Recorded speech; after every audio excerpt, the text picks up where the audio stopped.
avec nous Madame Sandrine Lemar. Donc, sans plus tarder, on va démarrer avec elle dans la première partie. Elle va nous définir l'anxiété sociale et l'intersection de l'anxiété sociale et des réseaux sociaux. Donc, Madame Lemar, vous aurez 15 minutes pour votre présentation qui démarre tout de suite. Merci beaucoup. Peut-être me présenter rapidement aux personnes qui sont présentes à ce webinaire. Je suis Sandrine Lemar, donc je suis sociologue formée à la psychologie sociale. Et depuis 9 ans, j'ai pu me rendre compte, parce que j'ai fondé une académie au sein du groupe ISM, qui est basée justement sur l'apprentissage à l'humain, autour de notre culture. Alors, je suis franco-sénégalaise aussi, c'est important de le signifier. Et donc, j'ai mis en place cette académie. Et en mettant en place cette académie au sein du groupe ISM, je me suis rendu compte, donc, depuis 9 ans, de l'impact du digital dans nos humanités et en particulier dans notre société. L'impact parfois très fat de cette présence digitale, notamment des jeunes, qui crée en effet chez eux de fortes tensions personnelles et aussi familiales. Alors, la première chose qui m'est demandée, donc, c'est de définir ce qu'est l'anxiété sociale. Je dirais tout simplement que c'est bon, déjà le mot anxiété, on entend ce qui se cache derrière l'anxiété. Ce sont essentiellement des troubles dus à des tensions. Et on parle souvent, quand on parle d'anxiété sociale, de phobie sociale. En fait, cette phobie, c'est un trouble anxieux qui est caractérisé essentiellement par la peur. Quand on est anxieux, on a peur. Cette peur, elle est intense. Elle est aussi très persistante. En fait, la peur qui est la nôtre quand on est anxieux, quand on souffre de cette anxiété sociétale, c'est une peur d'être jugé par nos pairs, d'être jugé par nos sociétés, d'être jugé négativement, voire humilié, parce que cette anxiété sociale naît surtout de cette volonté aujourd'hui très forte qui est d'être performant. Alors, on reviendra tout à l'heure sur ce que veut dire le mot performant, notamment dans notre présence et notre vie digitale. En tout cas, ces personnes qui sont atteintes d'anxiété sociale ressentent une forte anxiété avant, pendant et après les interactions sociales. Vous n'êtes pas sans savoir qu'on est, en tant qu'être humain, des êtres sociaux, des êtres d'émotion. Le propre de l'humain, c'est qu'il est en interaction avec les autres. Comme on le dit dans la sociologie, c'est que l'humain se construit tout au long de sa vie. Il y a 2 étapes essentielles à la construction de l'humain. Encore une fois, j'insiste sur le fait que l'humain est un être de lien, est un être d'émotion. L'humain naît dans un contexte, et l'enfant, le bébé, quand il naît, il est tout d'abord éduqué par sa famille. C'est ce qu'on appelle la socialisation primaire. C'est toutes ces étapes, en fait, quand l'enfant naît, d'accompagnement.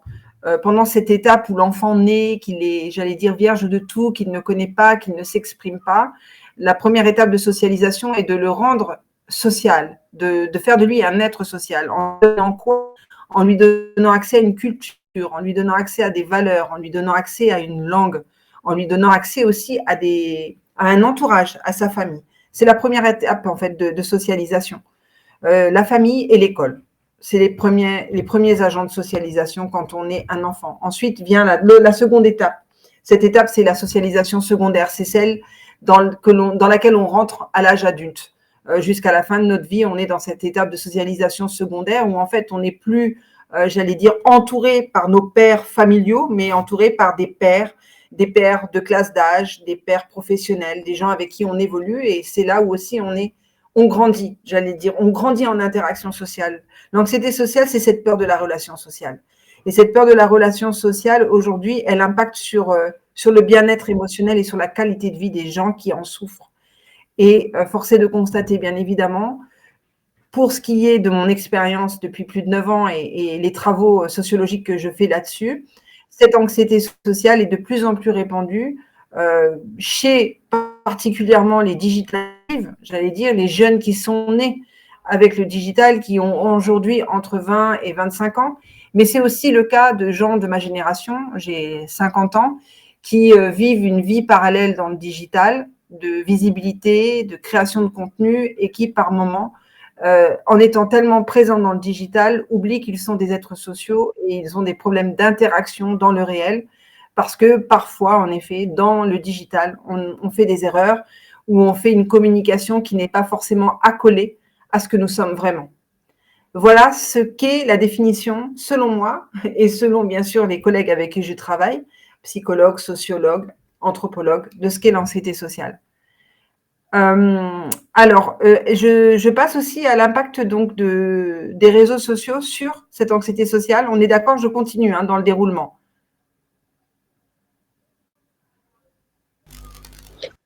Oui, allez-y. Continuez. D'accord. Donc, la seconde question qu'on m'a posée… C'est bon, vous pouvez continuer. D'accord, merci. Donc, la seconde question qu'on m'a posée dans le cadre de la préparation de ce webinaire, c'est l'impact ou en tout cas le lien entre cette anxiété sociale aujourd'hui et les réseaux sociaux. Souffrant d'anxiété sociale, alors on peut se dire que la personne souvent souffrant d'anxiété sociale peut vaincre, ou en tout cas tenter de vaincre, parce que c'est un cercle vicieux, tenter de vaincre cette anxiété sociale en ayant une vie virtuelle assez dense. Mais ce qu'on peut dire aussi et ce qu'on peut constater, et notamment parmi les personnes que j'accompagne, c'est que ces réseaux sociaux sont avant tout des refuges pour les personnes qui souffrent d'anxiété sociale. Je m'explique. Je n'ai pas d'interaction dans le réel ou très peu. J'ai peur du jugement. J'ai peur d'être dans mes relations. Alors, je me digital, en pensant que, en effet, dans cet espace virtuel où l'interaction sociale est un peu moins évidente, je vais pouvoir vaincre mon anxiété. Et je dis toujours que c'est un cercle vicieux. Quand on a une anxiété sociale, c'est certainement pas dans les réseaux sociaux qu'on va pouvoir la vaincre, bien au contraire. Parce que très souvent, on se rend compte, et encore une fois, parmi les gens que je peux accompagner, beaucoup de gens sont dans le digital en pensant créer du lien, mais ce lien, encore une fois, n'est que virtuel, et c'est encore une façon de s'enfoncer encore plus dans cette anxiété sociale, car encore une fois, nous sommes des êtres de lien, et l'être humain est en interaction avec les autres. Dans le virtuel, on a des interactions virtuelles, les émotions ne s'expriment plus, c'est des émoticônes, c'est des likes, c'est des commentaires, et même dans ce cadre de ce refuge que peut représenter pour certains les réseaux sociaux, la dépression et l'anxiété sociale peut encore plus augmenter. C'est une source d'anxiété aujourd'hui, les réseaux sociaux, parce qu'elles nous entraînent à une comparaison. On veut prétendre à une vie qui n'est pas la nôtre. On veut donner une image de nous qui n'est pas la nôtre. Très souvent, j'aime à taquiner les jeunes en particulier avec qui je collabore étroitement et que j'accompagne en leur demandant, et quand je dis des jeunes, c'est des jeunes qui ont entre 20 et 30 ans, donc ce n'est pas des enfants, en leur demandant ce qu'ils recherchent dans le digital. J'ai parmi ces jeunes que j'accompagne des jeunes fortement déprimés, anxieux, qui n'ont pas du tout d'interaction réelle, et je les vois présenter une vie dans le virtuel, une vie remplie, une vie épanouissante, une vie joyeuse, une vie festive, une vie de sens. Et en fait, quand on travaille sur le fond de leur anxiété, on se rend compte que c'est pour mieux combler un manque. Et ce manque, ils le comblent comment ? Ils le comblent par une intention digitale de la part de gens, pour la plupart du temps, qu'ils ne connaissent pas, qui adhèrent à leur vie, qui leur donnent une certaine reconnaissance. Et quand cette reconnaissance s'arrête, parce que c'est ce que je dis toujours, c'est une vie virtuelle. Le virtuel, l'intérêt que tu peux donner à certaines personnes, un jour peut s'arrêter. Aujourd'hui, je dis n'importe quoi, 300 000 followers, demain, j'en ai plus que 2. J'exagère, mais c'est souvent le cas. La présence virtuelle, notre vie virtuelle va intéresser pendant un laps de temps, mais à un moment donné, les gens vont se détacher de notre vie pour aller s'intéresser à d'autres personnes. La vie virtuelle, encore une fois, ne fait pas de nous des êtres sociaux. Et l'être humain est un être social, l'être humain n'est pas un être virtuel. Merci la personne. J'invite encore toutes les personnes à éteindre leur micro. Si Fellow, est-ce que vous pouvez fermer votre micro, s'il vous plaît? Bon, c'est un peu… c'est un petit peu compliqué les webinaires. Voilà, c'est ça. Excusez-moi. Il n'y a pas de souci. Je Non, il n'y a suis... aucun problème. C'est le charme des webinaires. Et donc, Ouais, je disais, c'est bon, c'est allez-y. je disais juste en fait que, la présence dans le digital ne comble en rien, ou en tout cas ne va pas nous permettre de vaincre cette anxiété sociale. Le digital, selon moi, et peut-être que mon collègue reviendra sur ça, n'est pas un refuge. Au contraire, c'est un endroit où on prétend être ce que l'on n'est pas, où on prétend avoir une vie que l'on n'a pas. J'aime souvent interpeller les gens qui souffrent d'ailleurs de troubles ou de problématiques d'anxiété sociale et qui, je pense parfois, ne se questionnent pas assez sur leur mal-être et qui organisent, et ça aussi je le vois de plus en plus dans le digital, qui organisent des lives Instagram pour échanger sur leur dépression avec d'autres. Ça peut être très intéressant dans un cercle fermé, en effet, d'échanger sur son mal-être. Il ne faut pas oublier qu'on est au Sénégal. Comme tu l'as dit en introduction, c'est quelque chose qui est encore assez sensible à traiter, même si aujourd'hui, le discours autour de cette anxiété sociale, ce discours autour de la dépression évolue, change, parce qu'on est face notamment, même si la dépression a toujours existé, ça a toujours existé. Nos mères, nos grands-mères, nos pères, nos grands-pères, la dépression, elle est humaine. Le mal-être, par moment dans nos vies, il est incontournable, quel soit l'entourage que l'on a, puisque le mal-être, il est avant tout personnel et profond à l'intérieur de nous-mêmes. Mais ce qu'on voit aujourd'hui, c'est qu'il y a une libéralisation de plus en plus de la parole sur cette thématique, mais c'est à double tranchant. En effet, et je m'explique, dans une société où on a des normes, des valeurs, des tabous, et dans une société où jusqu'à aujourd'hui, on avait beaucoup de mal à parler de cette santé mentale, la parole se libère, mais je trouve parfois qu'elle se libère de façon un peu maladroite, notamment dans le digital, où je vois de nombreuses personnes non spécialistes aborder ces thématiques-là, parce qu'eux-mêmes en souffrance et souhaitant justement avoir des retours d'expérience, de souffrance pour mieux se sortir de leur propre mal-être. Je trouve ça assez dangereux parce que il faut d'abord traiter son mal-être pour pouvoir accompagner si éventuellement on a cette fibre et si on a cette compétence d'accompagner. Et le réseau social, au-delà de combler ou d'être un potentiel refuge à ces gens en souffrance et en déprime, peut, je pense, et je le vois, entraîner encore plus de souffrance, de dépendance, parce qu'il ne faut pas oublier autre chose, c'est que en cherchant à vaincre cette anxiété sociale dans le digital, on devient addict au digital. On devient addict à cette présence en ligne. On devient l'objet même de l'outil qui nous permet d'avoir une visibilité sociale qui n'est pas réelle. Et ça aussi, ça crée encore une autre forme d'anxiété qui s'ajoute à la dépression dans laquelle on est. Je prenais l'exemple tout à l'heure de quelqu'un qui est suivi, extrêmement suivi, influenceur, qui est aimé, liké, et qui du jour au lendemain se retrouve sans like, sans émoticône, sans commentaire sur son profil. Eh bien, vous voyez bien l'impact que ça aura sur sa déprime, puisque dans le réel, il n'aura pas construit de lien, ou en tout cas, il n'aura pas pu parler de son mal-être. Il aura essayé de combler cela dans le virtuel, et un jour, tout s'arrête. Et là, c'est vraiment un gouffre pour ces personnes. Et il faut se dire aujourd'hui que les jeunes en particulier, les jeunes qui sont nés dans le numérique, les jeunes auxquels nous n'avons pas appris à se servir de l'outil numérique, qui est la majorité des jeunes sénégalais, souffrent aujourd'hui de déprime, souffrent aujourd'hui d'anxiété sociale, souffrent de dépression. L'outil digital est arrivé dans nos vies sans que nous ayons été éduqués à cet outil. Dans d'autres contrées du monde, les jeunes enfants, très tôt, sont éduqués au digital et sont conscients des dangers du digital.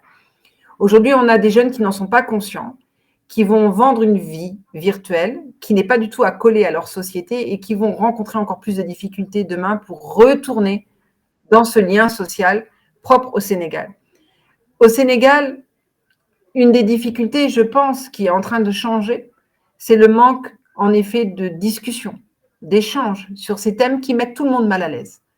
Pourquoi ça met tout le monde mal à l'aise? Parce que, comme je le disais tout à l'heure, nos modalités de socialisation au Sénégal ne sont pas les modalités de socialisation en Chine, ne sont pas les modalités de socialisation en Europe. Nous sommes socialisés pour vivre dans le groupe, dans la communauté. Cette communauté se fait le garant du bien-être de chacun, mais c'est cette communauté qui va prévaloir sur l'individu. Aujourd'hui, on doit repenser cette communauté qui ne doit en aucun cas étouffer l'individu. Et c'est ça le travail qu'il faut faire, sans choquer, mais en interpellant au quotidien sur le rôle que doit avoir la communauté. La famille d'aujourd'hui doit pouvoir aborder ces sujets. La famille doit pouvoir sentir le mal-être d'une personne ou d'une autre, et encore plus aujourd'hui de nos digital natives. Aujourd'hui, on le voit dans les familles, et je le vis pour faire des médiations aussi familiales, un écart, j'allais dire même un gouffre entre le parent et l'enfant. Le parent qui aujourd'hui, alors je prends la réalité dakaroise, bien sûr, prise dans un gouffre, pas un gouffre, mais en tout cas dans une vie très dense, très intense, très compliquée, compliquée économiquement, compliquée socialement, compliquée familialement. Nous sommes dans un pays qui rencontre beaucoup de problématiques aujourd'hui, et à côté de nos enfants. Nos enfants auxquels peut-être on a moins de temps à donner, et ça aussi, j'interpelle aussi les parents qui sont là. Passer du temps avec ses enfants, c'est pas passer 20 heures de temps consécutifs, 5 minutes par jour, 2 minutes par jour, avec un message clair. 2 minutes par jour de qualité vaut mieux que 20 heures sans qualité.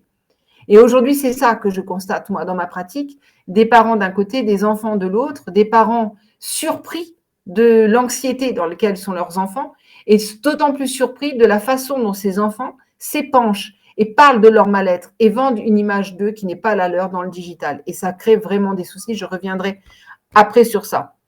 En tout cas, l'utilisation, et je repasse maintenant à l'autre questionnement qui m'avait été proposé sur les recherches qui ont été effectuées. Donc, ce que les différentes études faites sur ce sujet, mais aussi les travaux que j'ai pu faire moi, et je donnerai après aux organisatrices de ce webinaire les différents extrants et recherches que j'ai eu à faire. Ce qui ressort en tous les cas, c'est que l'utilisation intensive des réseaux sociaux conduit à une sociale constante. Les utilisateurs des réseaux sociaux se comparent systématiquement à la vie de leur père. Et donc, on est dans une compétition de visibilité. Et donc, c'est ça qui crée justement ce sentiment d'insécurité et d'infériorité parfois. Je n'ai pas, en tout cas, je suis l'ami d'une jeune femme ou d'un jeune homme qui n'est pas du même milieu social que moi et qui a cette opportunité de montrer dans les réseaux sociaux une vie faste. Et quand on regarde la vie des jeunes dans les réseaux sociaux, et même des moins jeunes, ça n'a rien à voir avec concrètement leur réalité, notamment économique. C'est donc de montrer toujours que je suis capable de faire autant que la personne que je suis ou autant que la personne avec qui je m'accompagne. Donc, en fait, il y a une espèce d'insécurité et ce sentiment d'infériorité. Et là, si moi, je poste quelque chose qui n'a pas la résonance que j'aurais souhaité, je retombe de nouveau dans la dépression et l'anxiété.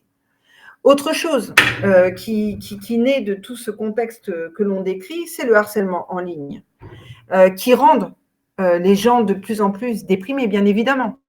Une présence en ligne, une addiction aux réseaux sociaux, une photo postée tous les jours, un compte Snap alimenté toutes les heures sur nos vies, font que par moments, en effet, des commentaires négatifs peuvent arriver, des insultes, des jugements. Et du coup, on est critiqué, on est vilipendé, nos vidéos peuvent être diffusées partout. Je reparlerai ensuite de cette vie digitale et notamment cette vie entre guillemets sexuelle dans le digital, où on cherche encore une fois, en ayant une vie sexuelle digitale, une reconnaissance et de l'amour, mais toujours est-il que l'amour virtuel n'est pas un amour réel. Donc, nos vidéos, nos posts, nos photos, là où on les envoie à une seule personne, peuvent être diffusées. Et là, on arrive au cyberharcèlement en ligne. Et ça te rend encore plus vulnérable. Ça t'enfonce encore plus dans ta déprime. C'est pas de ta faute et le travail que l'on a fait avec l'organisation Polaris Asso, où on a fait justement cette enquête sur le harcèlement aujourd'hui. Au Sénégal, beaucoup de jeunes femmes en particulier sont cyberharcelées parce que, en effet, elles montrent leur vie dans les réseaux. Quand elles montrent leur vie dans les réseaux, encore une fois, c'est simplement pour certaines, en tous les cas, avoir une reconnaissance. Et les garçons aussi sont cyberharcelés, mais ce qu'on constate en tous les cas, c'est que ce cyberharcèlement systématisé enfonce des jeunes dans des dépressions. Et justement, et on revient à l'introduction de tout à l'heure, on est dans une société où on a beaucoup de mal à en parler. Mais on a aujourd'hui beaucoup de cas de jeunes qui disparaissent, qui décident de sauter la vie, qui décident de mettre fin à leur jour. Et quand on creuse les récits, on se rend compte que c'est souvent né de ces problématiques-là. Encore une fois, si on compare avec d'autres pays où on n'a pas, en tous les cas, ces valeurs, ces cultures, les gens en parlent. Nous, au Sénégal, on commence quand même à en parler de plus en plus. Un autre phénomène qui nous entraîne dans cette anxiété sociale, c'est ce qu'on appelle le fear of missing out. C'est-à-dire, on est tellement addict qu'on a peur de manquer des événements. Donc, c'est ça que je dis. Moi, le téléphone est un organe à part entière aujourd'hui de notre corps. On est connecté, on ne veut rien rater, on n'éteint pas nos téléphones, on reste connecté la nuit, on entend toutes les notifications, on check, on scrolle toute la journée parce qu'on ne veut rien rater. On veut toujours être connecté. Pourquoi? D'abord parce qu'on veut pas se sentir exclu, tout simplement. Si moi, j'éteins mon téléphone toute la nuit et que dans un groupe WhatsApp, mes amis ou mes camarades de classe ou même mes collègues, encore une fois, donnent une information et qu'au moment où l'information est diffusée, je ne suis pas présente dans les réseaux, ça va me donner, en tous les cas, si déjà je souffre d'anxiété, ce sentiment d'être exclu. Et je ne veux pas être exclu. Donc, je vais être connecté, toujours connecté. J'ai des anecdotes succulentes de cours. J'enseigne la sociologie où je demande dans les écoles où j'enseigne, mais aussi dans les audiences dans lesquelles je peux participer, justement, mon rôle dans tout ça, c'est de sensibiliser à cette addiction. La première chose que je demande, c'est on rentre dans cette salle, je vais m'exprimer avec vous pendant 2 heures, on va échanger, je vous demande d'éteindre vos téléphones et donnez-moi vos téléphones d'ailleurs, donnez-les-moi, éteignez-les et remettez-les-moi. Je peux vous assurer qu'il y a des scènes hallucinantes, des jeunes femmes qui tombent vraiment parce qu'elles ne veulent pas se séparer de leur téléphone. C'est comme si c'était un organe à part entière de leur corps. Elles ne veulent rien rater, ils ne veulent rien rater, nous ne voulons rien rater. Seulement, encore une fois, nous n'avons pas été éduqués même à l'information qu'on nous donne, nous n'avons pas été éduqués à réguler notre présence en ligne. On veut être 100% connecté pour savoir quoi, pour filtrer quoi en termes d'informations. Parfois, on est même piégé dans des informations qui ne sont pas des vraies informations. L'outil digital est un outil. C'est un outil, ce n'est pas une vie. L'autre donnée qui ressort des recherches qui ont été faites sur cette anxiété sociale et cette addiction au réseau social, c'est cette volonté, cette pression de maintenir une image parfaite. Et oui, parce que en fait, ça revient à ce que j'ai dit tout à l'heure, les réseaux sociaux peuvent nous encourager en fait à créer et à maintenir une image idéalisée de nous-mêmes. Donc, c'est ce qui peut pour nous augmenter une forme de pression et de stress parce qu'on veut être performant en ligne. Comme je le disais, on veut être performant, on veut être visible, on veut être présent, on veut être aimé, on veut être sollicité, on veut être commenté positivement, bien sûr. Et ça, c'est une pression. On a déjà la pression dans la vie réelle, la pression de la performance dans notre métier, la pression quand on est enfant de réussir sa scolarité, la pression pour une femme de maintenir son foyer, la pression pour un homme de pouvoir économiquement subvenir à sa famille. Donc, nous sommes quand même dans cette humanité sous pression.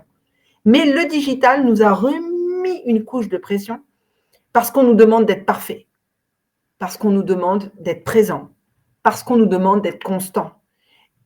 Et c'est ça qui est aussi une des illustrations importantes de ce que peut représenter l'anxiété. Ensuite, dans mon développement et dans les choses qui m'ont été demandées, on m'a demandé de donner des illustrations de types d'anxiété sociale qui sont en lien avec les réseaux sociaux. Alors, les types d'anxiété, par exemple, je vais vous en donner 4. La première que je vais vous donner, le premier type d'anxiété que je vais vous donner, c'est la peur des commentaires négatifs. En effet, une personne déjà anxieuse socialement peut hésiter parfois à partager des opinions en ligne. Elle ne va pas hésiter à envoyer des photos positives d'elle ou c'est essentiellement de la photo qui est aujourd'hui partagée ou de la vidéo, parce que c'est ça que consomme aujourd'hui la société sénégalaise. La société sénégalaise consomme de la vidéo et de la photo. Très peu aujourd'hui de gens consomment du texte. D'ailleurs, je tiens à signifier, dans le cadre de ce webinaire, qu'une étude a été faite sur justement le net au Sénégal. Il faut que vous sachiez qu'en premier lieu, ce sont les sites d'information, notamment Sénéweb, qui apparaissent comme les premiers sites sollicités. Donc, que ce soit dans les réseaux sociaux, mais aussi sur leur site en tant que leur site internet. Et en deuxième, ce sont principalement les sites pornographiques qui sont visités. Donc, c'est les deux types de contenus que l'on consomme le plus.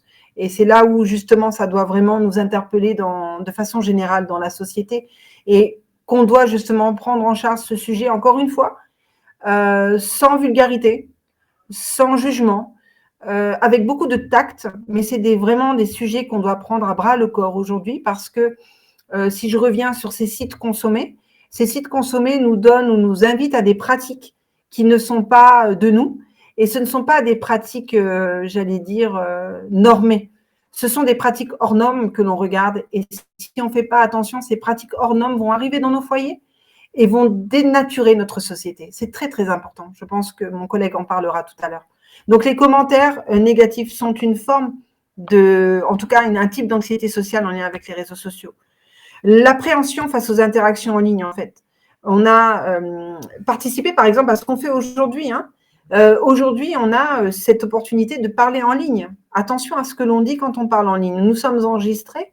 Nos messages peuvent être découpés, peuvent être utilisés à mauvais escient, peuvent être instrumentalisés. Donc, aujourd'hui, on a une appréhension qui naît. Alors, on est addict aux réseaux sociaux et parfois, on a du mal à se mettre à participer dans des conversations ou des forums en ligne.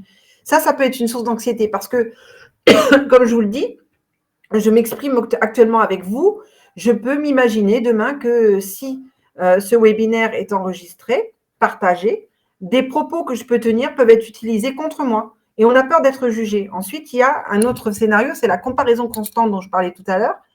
La visualisation de nos vies apparemment parfaites et la vie des autres apparemment parfaite sur les réseaux sociaux peut intensifier en tout cas notre sentiment d'insuffisance et peut nous rendre vraiment dépressifs en fait. Et c'est un peu redondant avec ce que je disais tout à l'heure, mais la vie des autres, encore une fois, n'est pas la leur. J'insiste toujours sur ça en fait. La vie de joie, la vie de bonheur, sans problème, ça n'existe nulle part dans ce monde. Une vie idéalisée n'est pas réelle et pourtant, on regarde que des vies idéalisées. On ne regarde que ça et c'est ça qu'on a envie de vivre. Et forcément, si on ne regarde que ça et qu'on regarde notre vie à nous, ça nous enfonce dans un mal-être. Le stress aussi qui est lié à la gestion de l'image en ligne. Toujours maintenir cette image positive de nous fait qu'un jour, par exemple, une jeune femme toujours bien, qui un jour malheureusement doit communiquer, mais et je l'ai vu ça, figurez-vous, dernièrement dans un webinaire où il y a une jeune femme qui n'a pas voulu se connecter parce que justement l'image, elle avait un bouton de fièvre. Ça, je pense qu'on en a tous eu. Et ben, le fait qu'elle ait un bouton de fièvre fait qu'elle ne voulait pas ouvrir sa vidéo. Elle ne voulait pas montrer son visage. C'est quand même regrettable aujourd'hui. On ne peut pas être make-upé dès le matin à 7 heures. On ne peut pas être beau toute la journée. On peut avoir des problèmes. Mais on ne s'accepte plus. Donc, cette présence et cette image parfaite, les filtres d'ailleurs, les filtres dans les réseaux sociaux nous créent aussi des troubles mentaux. Parce que l'image que je montre de moi filtrée n'est pas moi. Et donc, tout ça, ça nous pousse à compromettre en fait notre propre image.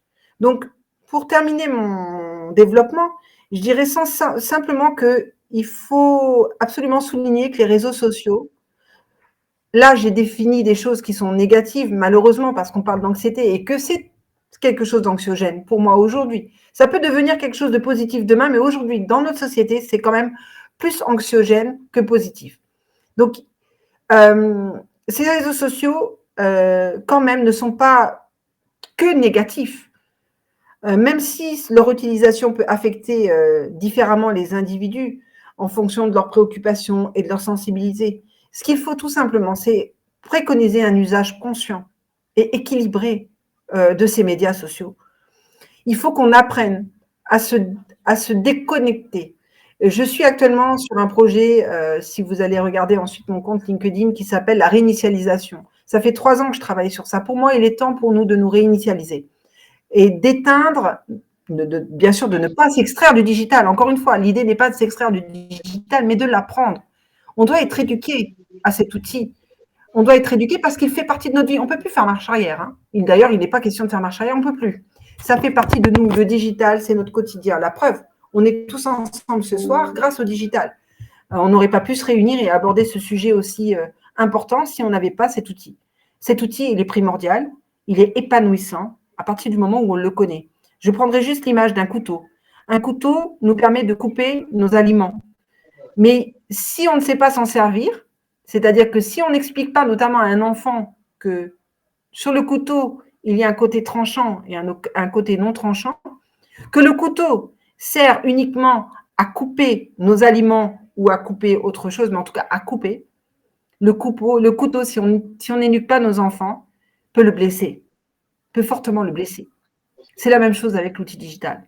On doit vraiment aujourd'hui communiquer, sensibiliser les parents, éduquer nos enfants et en parler, évaluer aussi l'état, j'allais dire, de conscience de la société. Et je vous dis aujourd'hui, la société est capable d'entendre ça.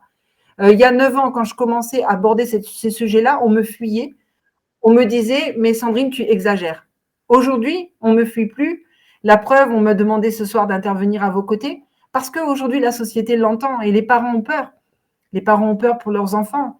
Et encore une fois, ce n'est pas que nos enfants, ce n'est pas que nos jeunes, c'est les adultes aussi. Voilà ce que j'avais à vous dire. Merci de votre attention.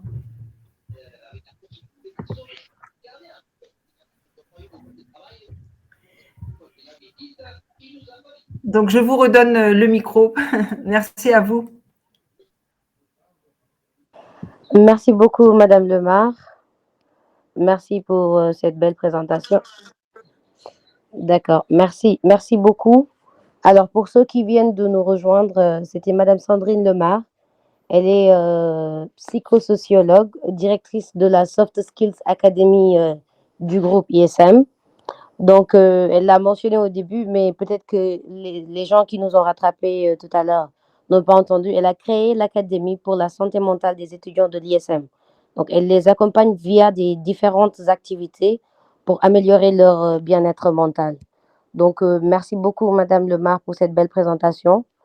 Alors, sans plus tarder, nous allons donner la parole à Monsieur Dité, Vieux Mamadou Lamine Dité, qui est psychologue clinicien spécialisé en addictologie et il est aussi le directeur du cabinet Saint Psycho. Donc, il intervient au niveau de la cellule addictologie et de l'hôpital de Tcharoy et accompagne des enfants en situation de handicap dans leur développement. Donc, Monsieur Dité va venir nous parler, bon, plutôt, il va nous faire la définition de l'addiction par rapport aux réseaux sociaux. D'accord? Donc, Monsieur Dité, si vous êtes prêt, nous vous donnons la parole. Donc, il va parler de l'addiction et de la présentation des signaux ou des symptômes d'une addiction. Monsieur Dité, la parole est à vous.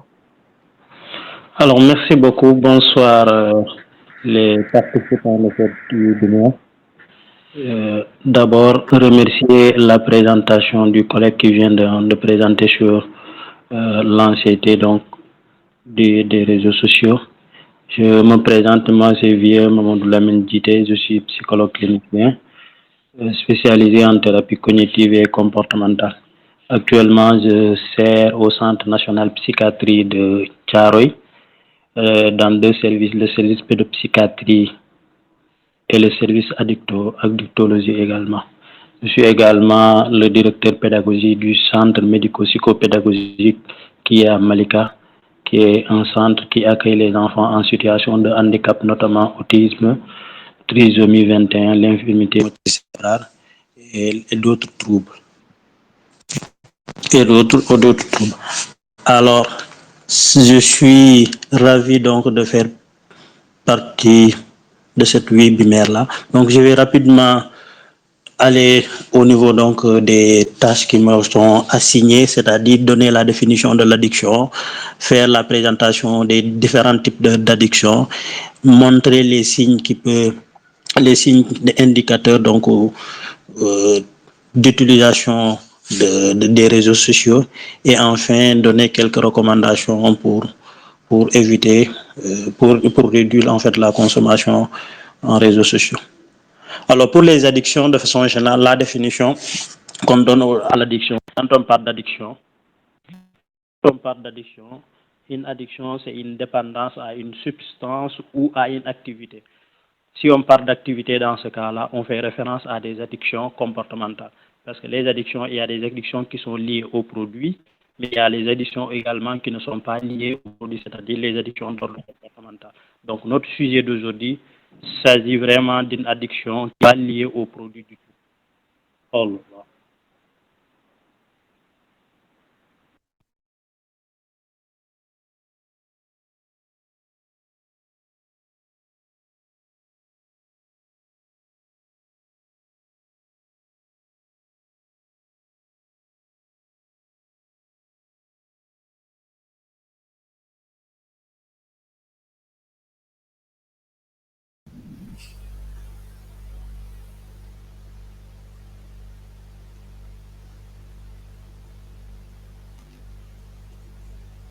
On n'entend plus Monsieur Dité. Ah, on vous entendait plus Monsieur Dité. Je m'excuse, j'ai reçu un appel. J'ai reçu un appel. Oui, c'est pour ça certainement, oui. Donc en fait, ça a coupé au moment où vous étiez en train de nous expliquer l'addiction. D'accord. Alors, je donnais juste la définition de l'addiction en précisant qu'on parle d'addiction lorsqu'il y a une dépendance à une substance ou à un comportement. Dans le cas donc de notre sujet d'aujourd'hui, c'est une addiction qui n'est pas liée au produit, mais une addiction d'ordre comportemental. Et ces addictions d'ordre comportemental là vont être des comportements répétitifs. Et dans ce sujet-là, on va faire appel à ce qu'on appelle la cyberdépendance. Donc, on parle ici donc d'addiction lorsqu'on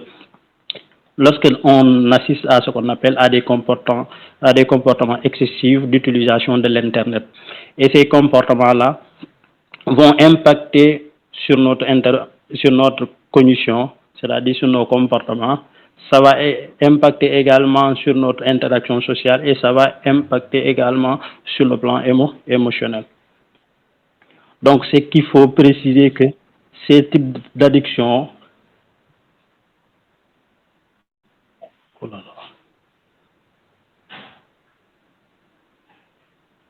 donc c'est qu'il faut préciser en réalité que l'addiction aux réseaux sociaux, fait partie donc d'addiction. Le type d'addiction, c'est les addictions liées qui ne sont pas liées du tout au produit, c'est-à-dire les addictions d'ordre comportemental. Alors pour les différents types, pour les différents signes, les signes, d'abord on peut les classer.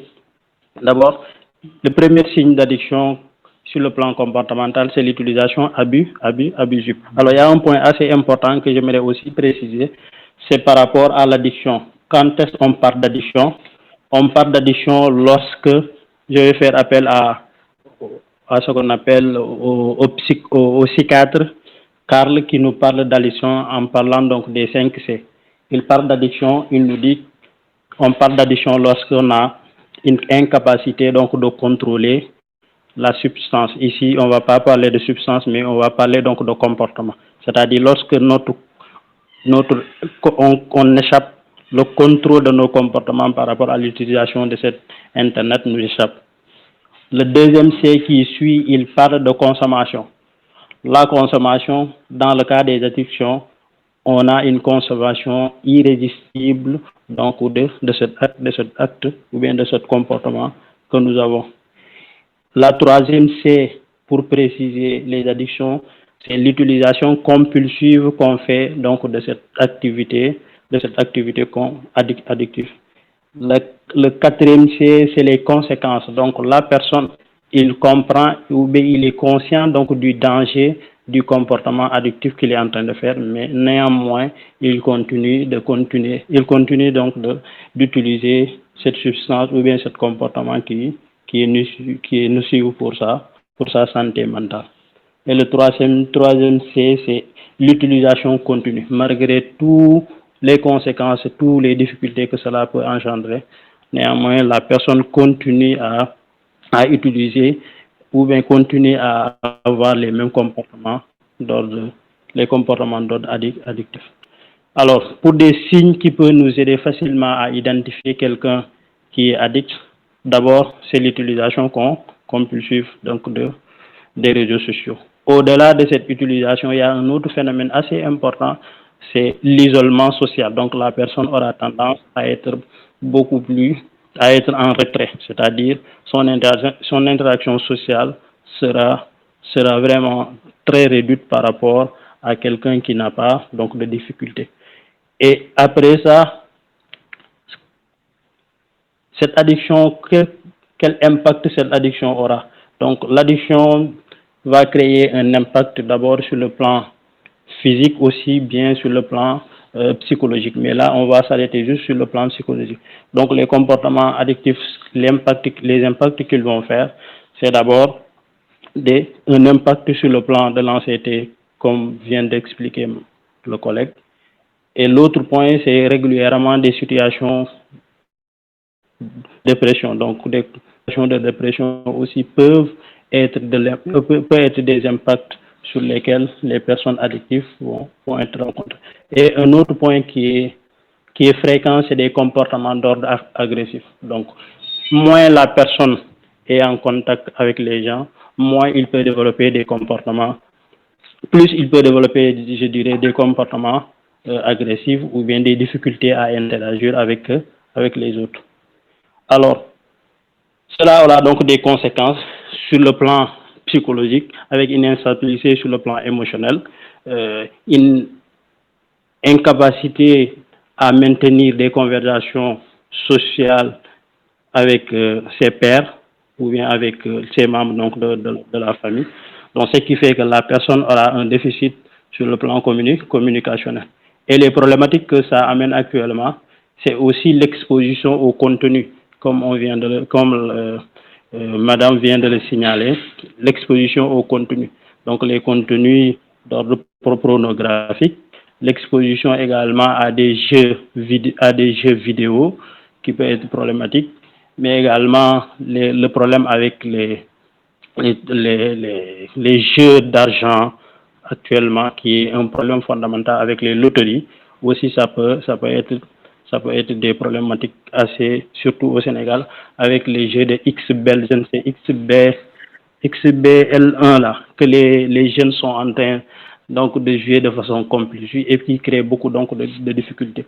Mais les problématiques que nous rencontrons le plus dans les structures hospitalières, c'est souvent l'exposition au contenu d'ordre pornographique et qui en réalité fait d'énormes dégâts aussi bien chez les jeunes, chez les hommes que chez les femmes.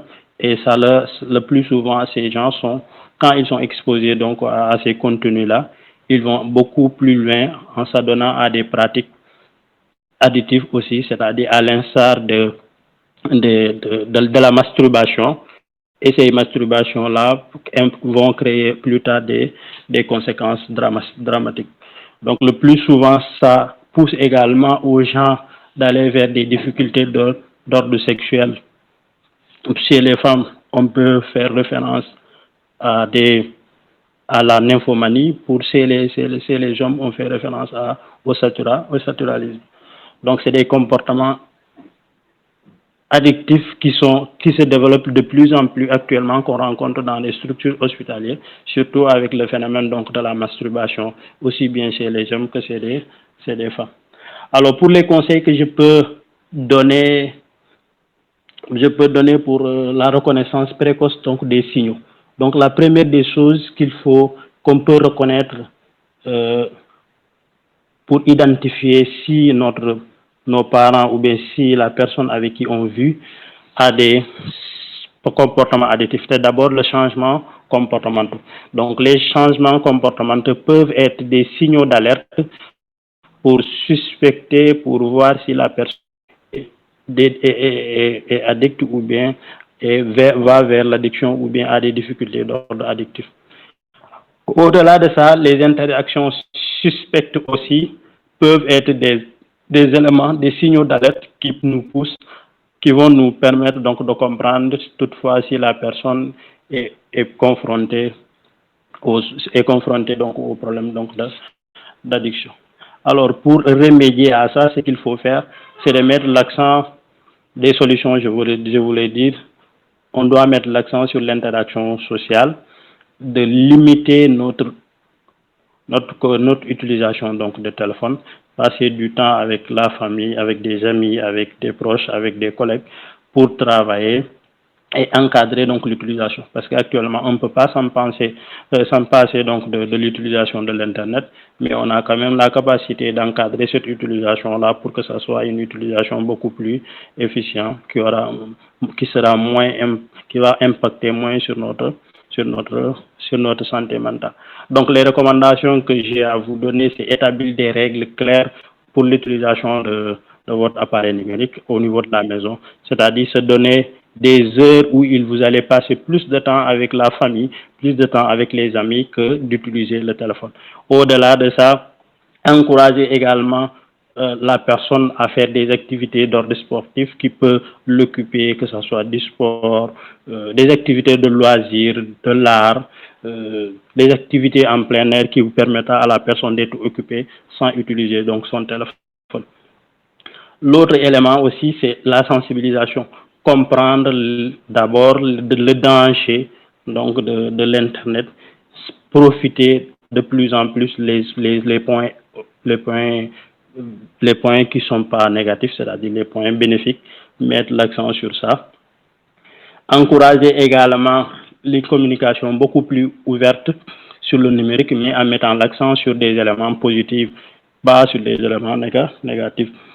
Et toutefois, si la personne est confrontée à des situations qui le dépassent, d'aller consulter un professionnel de la santé mentale qui pourra l'aider, qui pourra d'abord le diagnostiquer, le consulter pour voir déjà quelles sont les difficultés, repérer s'il a des difficultés. Et à partir de ces difficultés-là, il pourra nous voir les accompagnements adéquats qu'il doit lui apporter. Voilà, de façon résumée, ce que j'ai à vous apporter ou à vous partager. Merci beaucoup. Merci beaucoup, Monsieur Dité. Donc, c'était une présentation très importante. Encore une fois, pour ceux qui viennent de nous rejoindre, nous sommes avec l'association Talk to Me. C'était si je peux dire médecin, c'est un clinicien quand même, Monsieur Mamadou Lamine Dité, psychologue clinicien spécialisé en addictologie, qui avait la parole, précédé par Madame Sandrine Lemar, qui est psychosociologue, directrice de la Soft Skills Academy du groupe ISM. Alors, je pense que c'est un sujet qui nous interpelle tous, parce que d'une manière ou d'une autre, à un moment donné de notre vie, pour avoir la validation des autres ou bien vouloir suivre cette tendance-là d'aller en viral, comme on le dit, on a tous tendance à vouloir rester scotché sur notre téléphone jusqu'à oublier ce qui est le plus important, c'est cette vie humaine-là, cette chaleur humaine dont nous avons besoin et que le virtuel ne nous préoccupe pas. Donc, je pense que c'est un sujet qui interpelle tout un chacun qui possède d'un outil digital, que ce soit un téléphone, une tablette ou un ordinateur ou même la télé avec Internet chez nous. Donc, c'est un sujet très important. Donc, dans la foulée, nous allons avancer.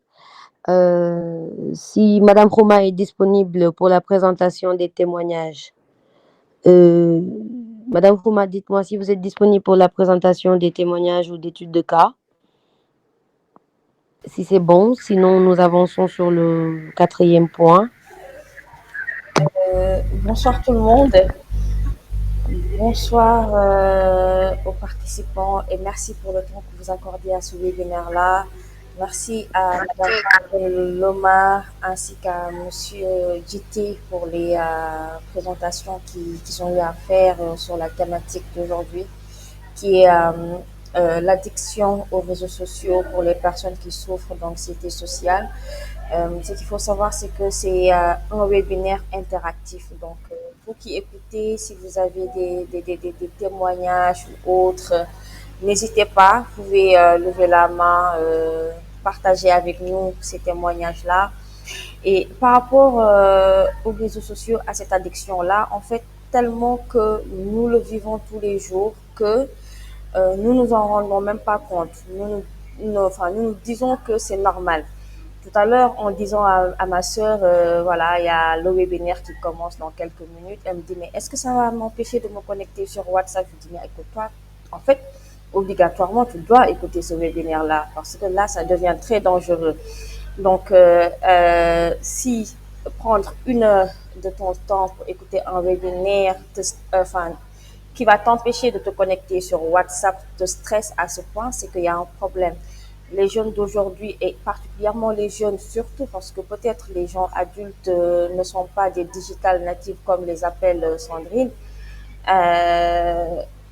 les jeunes n'arrivent pas à se départir de ces réseaux-là. On s'en est rendu compte quand il y a eu une suspension d'Internet lors des récentes manifestations qu'il y a eu au Sénégal. Plusieurs jeunes ont failli devenir fous, folles. On s'en rend compte quand il y a des pannes sur certaines plateformes sociales. Chacun cherche à trouver une alternative par-ci, par-là. C'est arrivé avec WhatsApp où tout le monde est parti pour dire d'accord, on va télécharger Telegram pour ne pas gratter, voilà, certaines informations. Et je pense que nous tous nous sommes impliqués. Si aujourd'hui on se réveille, la première chose qu'on fait, c'est d'allumer notre téléphone, d'allumer les données ou la Wi-Fi et de se connecter. C'est-à-dire, c'est la première chose qu'on fait. La première chose qu'on fait, nous, en tant que jeunes, c'est vraiment de se connecter pour voir qu'est-ce qu'on a raté durant notre sommeil, qu'est-ce qui s'est passé, etc. On s'en rend pas compte qu'on est addict à ces réseaux-là. On s'en rend même pas compte.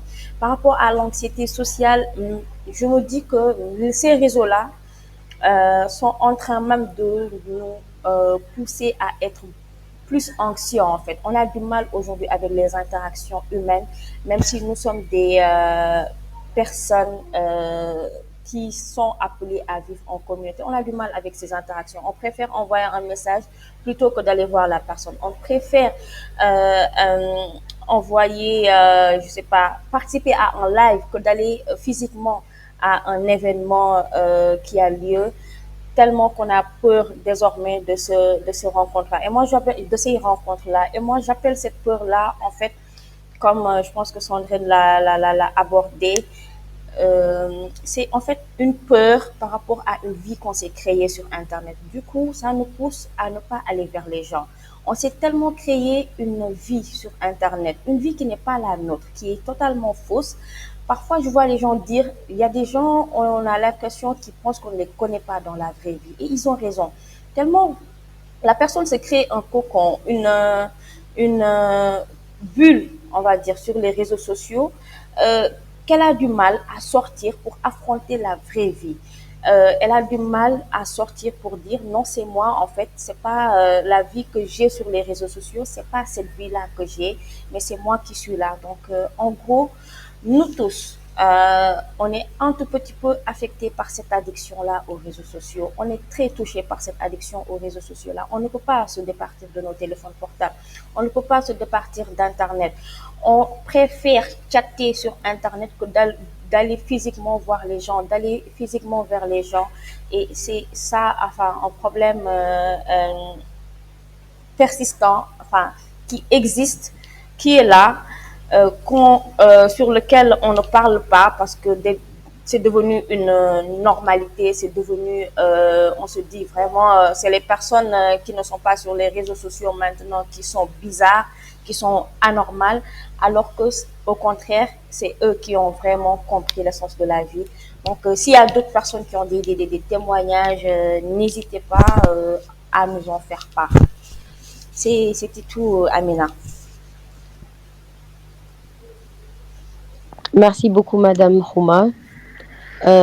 Personnellement, moi, j'ai vécu ça au sein de ma famille. Je signale juste pour ceux qui nous suivent, aux participants, si vous voulez poser une question ou faire un témoignage, il suffira juste d'appuyer sur l'emoji lever la main. Vous vous signalez, on vous donne la parole, vous ouvrez votre micro et puis vous ferez votre témoignage. Parce que je pense que si on est réunis ici aujourd'hui, c'est qu'on se sent tous interpellés par le sujet. Donc, moi, j'ai vécu ça au sein de ma famille. J'ai mon neveu qui était addict comment on appelle ça, aux jeux vidéo. Pendant 5 ans, c'est les 5 premières années de sa vie, il parlait peu. Limite, c'est il ne parlait pas. C'est quand il a faim, il dit qu'il a faim. Quand il veut dormir, il va dormir et il dort avec sa manette.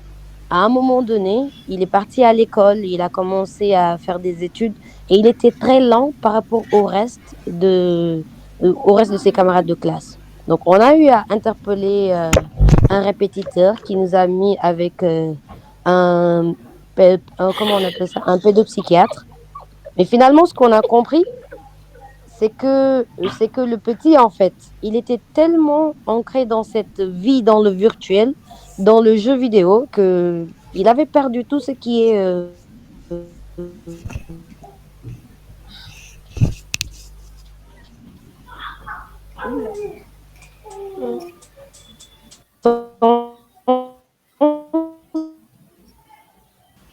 On ne t'entend pas bien. de relationnel avec les êtres humains. Donc, avec le temps, il continue à utiliser les jeux vidéo, l'Internet et tout, mais il y a eu une restriction, c'est-à-dire il ne peut pas faire plus de 3 heures d'écran par jour. Il y en a qui me diront c'est peu, il y en a qui me diront c'est beaucoup. Les avis sont partagés, mais aujourd'hui, moi d'expérience, je me suis rendu compte que ça a aidé à ce qu'il se lie d'amitié avec des gens de son même entourage. نعم. Mais aussi, ça lui a permis de développer Mandela, si vous pouvez juste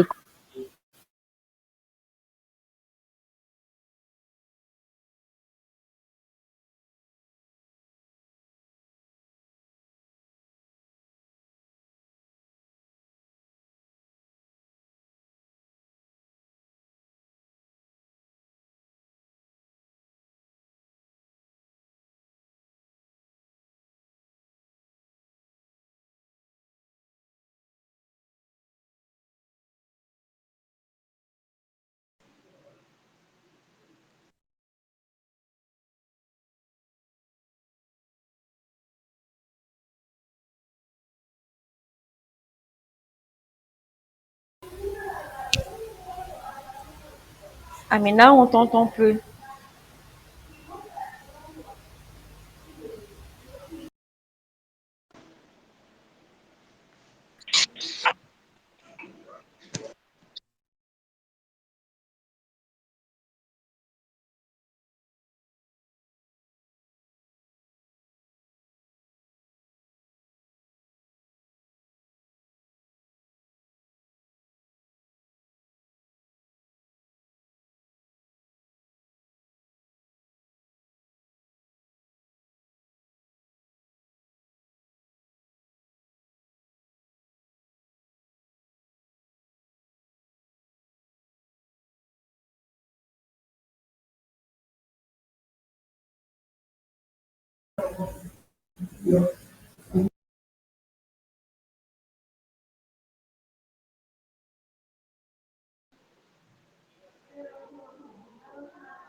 Je pense que Amina a encore un souci avec sa connexion.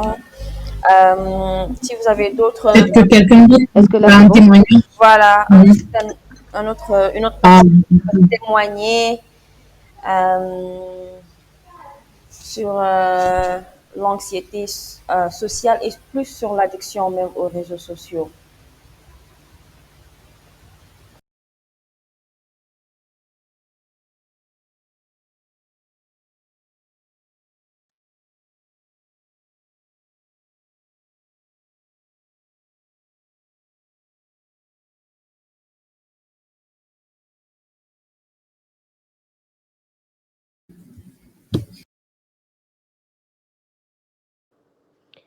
Est-ce que là, vous me recevez? Oui, c'est bon. Ok, parfait. Désolée, hein, ça doit être un problème de réseau. Alors, si on n'a pas un intervenant, nous avançons. Alors, donc, j'étais en train de dire que on va parler un peu d'intelligence émotionnelle que j'enseigne pendant les masterclass. Mais ce que j'ai remarqué, c'est que quand on parle de confiance en soi, majoritairement, les personnes qui ont une vie virtuelle ou une vie sur le digital très active, socialement parlant, ils n'ont pas de vie. Même par rapport aux gens avec qui ils habitent, par rapport aux membres de la famille ou bien par rapport à la personne avec qui ils sont en couple, ils sont plus dans le maintien de cette image-là sur les réseaux jusqu'à en oublier le maintien de la relation humaine en tant que telle. Et malheureusement, vous verrez des personnes qui ont l'air de croquer la vie à belles dents. Vous verrez des personnes qui vivent bien, comme Madame Lemar l'a dit tout à l'heure, des gens qui affichent une vie parfaite.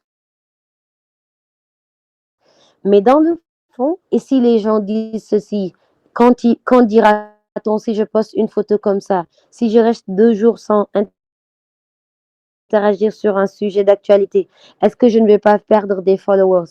Est-ce que l'algorithme va me notifier les gens tout le temps connectés?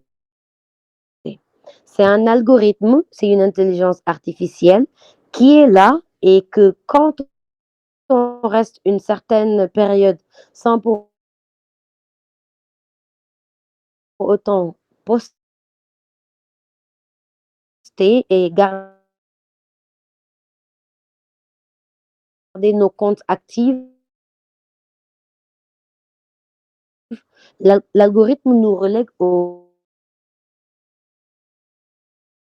dernier plan. Les gens qui sont tout le temps sur les réseaux. Je pense que ça, c'est quelque chose que nous devons tous éviter et recommencer à recultiver cette relation humaine-là, j'insiste dessus, cette chaleur humaine-là que l'on est en train de perdre à cause des réseaux sociaux. Naturellement, Madame Lemar l'a souligné tout à l'heure, c'est grâce au digital qu'on est là aujourd'hui dans ce webinaire et qu'on arrive à échanger.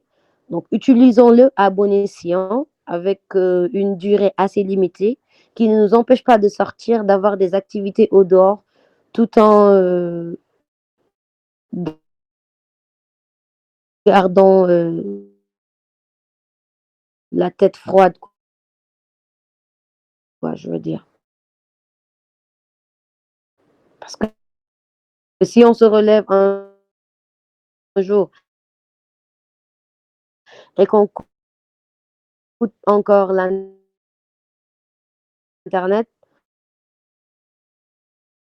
on va se retrouver dans ce traquenard-là, dans ce stress plus, et ça peut nous amener plus saine. Avec suivi de Monsieur Dité tout à l'heure. Donc, ils viendront sur l'émission, suivi du partage de conseils pratiques, discussion sur l'importance de développer des relations dans le monde réel, ce qu'on disait tout de suite, pour réduire l'anxiété sociale, des conseils pour créer des connexions aux participants à partager leurs expériences, défis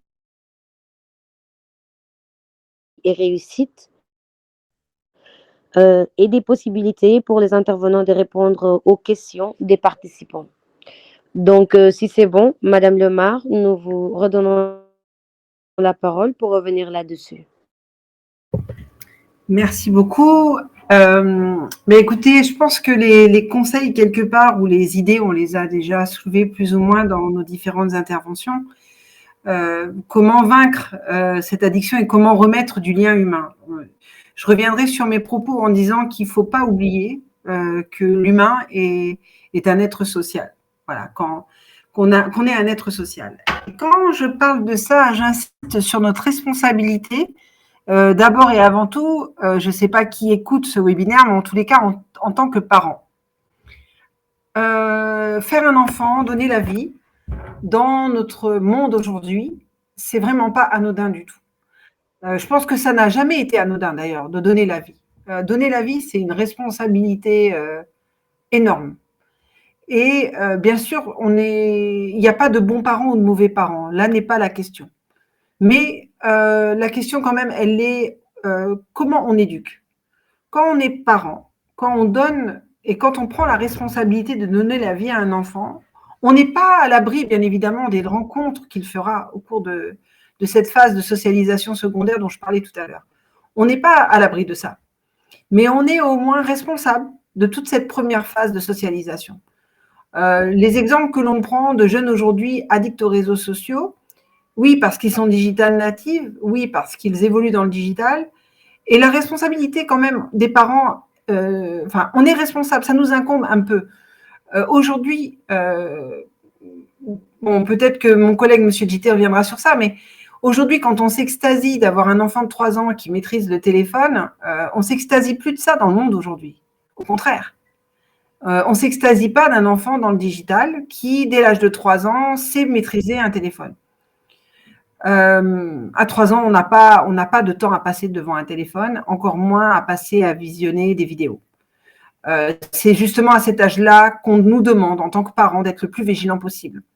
Le digital, encore une fois, nos enfants en auront. Moi, j'ai une fille qui a 15 ans, elle a un téléphone, elle l'a depuis l'âge de 13 ans, mais les bases ont été claires au moment où je lui ai remis son téléphone.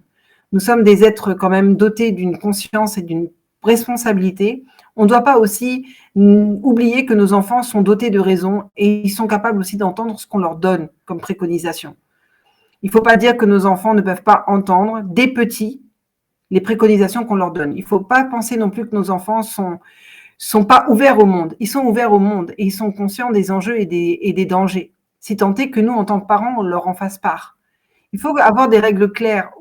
Je pense que ça fait partie des réflexions qu'on doit avoir à une échelle macro au niveau de la société. C'est pas quand tu sors de la maison, que tu as un emploi, que tu es marié, que tu as des enfants, que tu n'es plus que tu deviens un homme ou une femme. Et c'est ça notre problème. Je pense qu'aujourd'hui, un de nos problèmes, c'est de ne pas considérer l'enfant comme une personne à part entière. Et je pense que sur ça, on doit travailler fortement. Un enfant à qui on dit, écoute, je te remets cet appareil. Sache que dans cet appareil-là, avec le langage qu'il faut, selon l'âge, bien évidemment. On ne s'exprime pas à un enfant de 3 ans comme on s'exprime à un enfant de 15 ans. Mais encore une fois, quand on est parent et quand on décide de donner la vie, on doit être capable aussi de pouvoir transmettre des choses. C'est le B à bas, normalement, quand on donne la vie à un enfant. Et de lui dire, tu vois, moi, si je reprends l'exemple de ma fille quand elle a eu 13 ans et qu'en effet, j'ai voulu lui acheter un téléphone, non pas pour qu'elle se connecte aux réseaux sociaux, loin de là, mais tout simplement pour que, comme tout parent, je sois rassurée de pouvoir la joindre ou quand elle a un problème, qu'elle puisse me joindre, je lui ai acheté un téléphone. Au départ, ce n'était pas un smartphone, c'était un petit téléphone. Mais je ne veux pas non plus que mon enfant soit exclu. Parce qu'attention, un parent qui justement refuse l'accès à son enfant au téléphone aujourd'hui, cette punition-là, elle n'a pas de sens. Parce que même si toi, tu ne lui donnes pas accès au téléphone, il aura accès au téléphone de ses amis. Donc, il vaut mieux quand même, au lieu de lui refuser l'accès au téléphone, de lui expliquer d'abord le pourquoi peut-être du refus de l'accès, mais si jamais on lui donne l'accès, de lui expliquer les dangers auxquels il peut faire face. Nos enfants ne sont pas bêtes du tout. Et on doit leur donner des responsabilités. Je te donne cet appareil. Sache qu'à l'intérieur, il y a des choses néfastes, c'est ça, ça, ça. Tu en es responsable, tu es responsable. Est-ce que je peux te faire confiance ou pas? Quand on met l'enfant en situation de responsabilité et de confiance, je peux vous assurer qu'il peut se prémunir de certains dangers. Ou en tout cas, sans hésitation, il pourra venir vous voir pour vous dire « Maman, papa, j'ai vu quelque chose » ou « Maman, papa, je suis harcelé ». Parce que nos enfants ne nous le racontent même pas, ça. Ils ne nous le disent pas. Donc, encore une fois, je pense que tout ça, comment on réhumanise, et c'est là le cœur de mon travail aujourd'hui, comment on remet de l'humain, c'est paradoxal, dans une société où on parle beaucoup de la communauté, de devoir remettre de l'humain. Et encore une fois, ce n'est pas de notre faute. C'est parce qu'on a eu cette vague digitale qui est arrivée sur nous et qu'on l'a absorbée, on l'a avalée, mais on ne l'a pas encore digérée. Et la digestion est douloureuse parce qu'en fait, on voit la société, des faits sociaux, on voit l'actualité, on voit des phénomènes, des choses et des prises de parole sur des sujets, des vidéos compromettantes. Et on sait ce qu'on voit au Sénégal, on sait TikTok, on sait ce qui est diffusé. Et je dis que moi, vraiment, c'est une éducation. Ça passe par l'éducation, tout passe par l'éducation. Et l'éducation numéro 1, c'est l'éducation des parents. Les parents sont responsables de leurs enfants dans leur première étape, encore une fois. Je répète qu'on n'est pas responsable quand notre gamin a 15 ans, 16 ans, 17 ans, 18 ans. À ce moment-là, il fait sa vie et il décide avec qui il va. Mais si on lui a donné les bonnes bases dès le départ, sans le frustrer, sans le museler, mais en lui expliquant le pourquoi du comment et en lui expliquant en quoi une présence digitale trop tôt est dangereuse, alors il n'est pas plus bête que quelqu'un d'autre, il comprend. Ça, j'en suis sûre. Moi, les jeunes avec qui je travaille, de façon générale, au sein de l'ISM, mais au-delà, parce qu'aujourd'hui, je suis beaucoup sollicitée par des jeunes qui sont dans d'autres sphères que dans la sphère de l'ISM. J'interviens dans d'autres endroits, dans d'autres milieux. Les jeunes, en fait, ce que je remarque quand je les accompagne, c'est qu'en effet, on ne leur a pas fait confiance. On ne leur a pas donné de confiance. On les a oubliés. Et ça, c'est les parents. Les parents ont une vraie part de responsabilité. Et encore une fois, un moment de qualité avec son enfant, ce n'est pas 6 heures par jour. Et moi, mes amis qui me disent non, mais tu comprends, moi, c'est une commodité, je lui donne le téléphone parce que si je lui prends, il hurle. Mais attends, ton enfant, il a 3 ans, tu lui prends le téléphone, il hurle. Et tu lui redonnes. Toi, tu ne te poses pas de questions. Tu ne te remets pas en question toi-même. Je dis, un enfant, c'est du temps. Donner la vie à un enfant, c'est du temps. Et c'est du temps jusqu'à la fin de sa vie.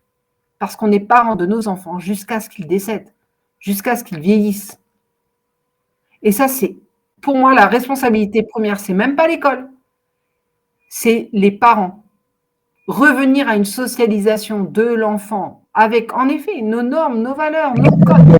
Parce qu'on est avant tout au Sénégal. Et nos enfants, si on ne leur donne pas, ils vont s'éduquer ailleurs. Ils vont prendre des codes culturels. Ils vont prendre des habitudes qui ne sont pas d'eux. Et ils vont être en déphasage complet avec la société. Et c'est ça qui se passe. Parce qu'on croit qu'on n'a pas à leur transmettre. Non, non, non, non. La transmission des codes et des valeurs, ça passe par nous. Quand à 3 ans, tu mets un enfant derrière une tablette pour qu'il consomme toute la journée des vidéos sur YouTube, je ne suis désolée. Tu ne pourras pas lui reprocher demain de ne pas être un bon croyant, de ne pas être un bon membre de sa communauté. Tu ne pourras pas parce que pendant toutes ces années où tu n'as pas joué ton rôle de transmission, il a consommé l'ailleurs. Il a consommé des codes culturels qui ne sont pas les siens. Et ça crée un déphasage. Ça crée aujourd'hui une société qui vit une aventure ambiguë. On est dans l'ambiguïté permanente. Nous, en tant qu'individualité, nous, en tant que collectif, on est dans l'ambiguïté. On est aussi dans des choses, et M. Dité l'a dit, qui ne nous ressemblent pas. Ou alors ça nous ressemblait et on ne le disait pas. Et là, ça devient dangereux.